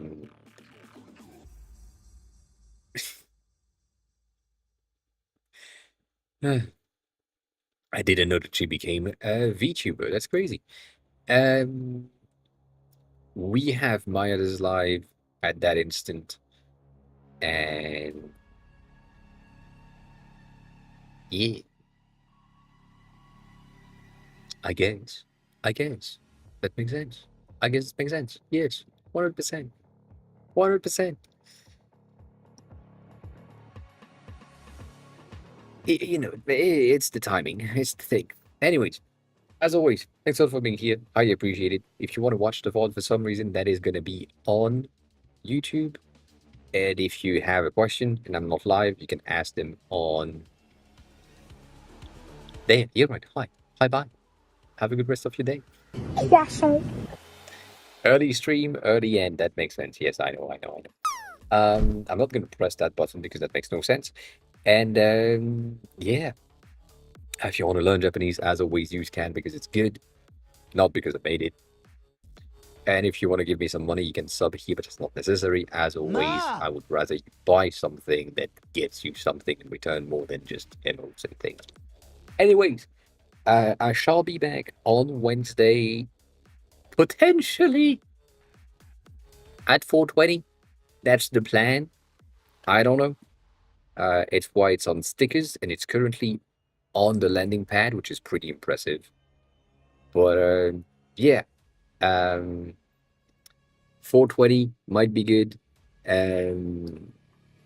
And I need to fix these chat message count thingy because they are absolutely out of hand. Anyways, enjoy the rest of your day. Eat something, drink something, be kind to each other.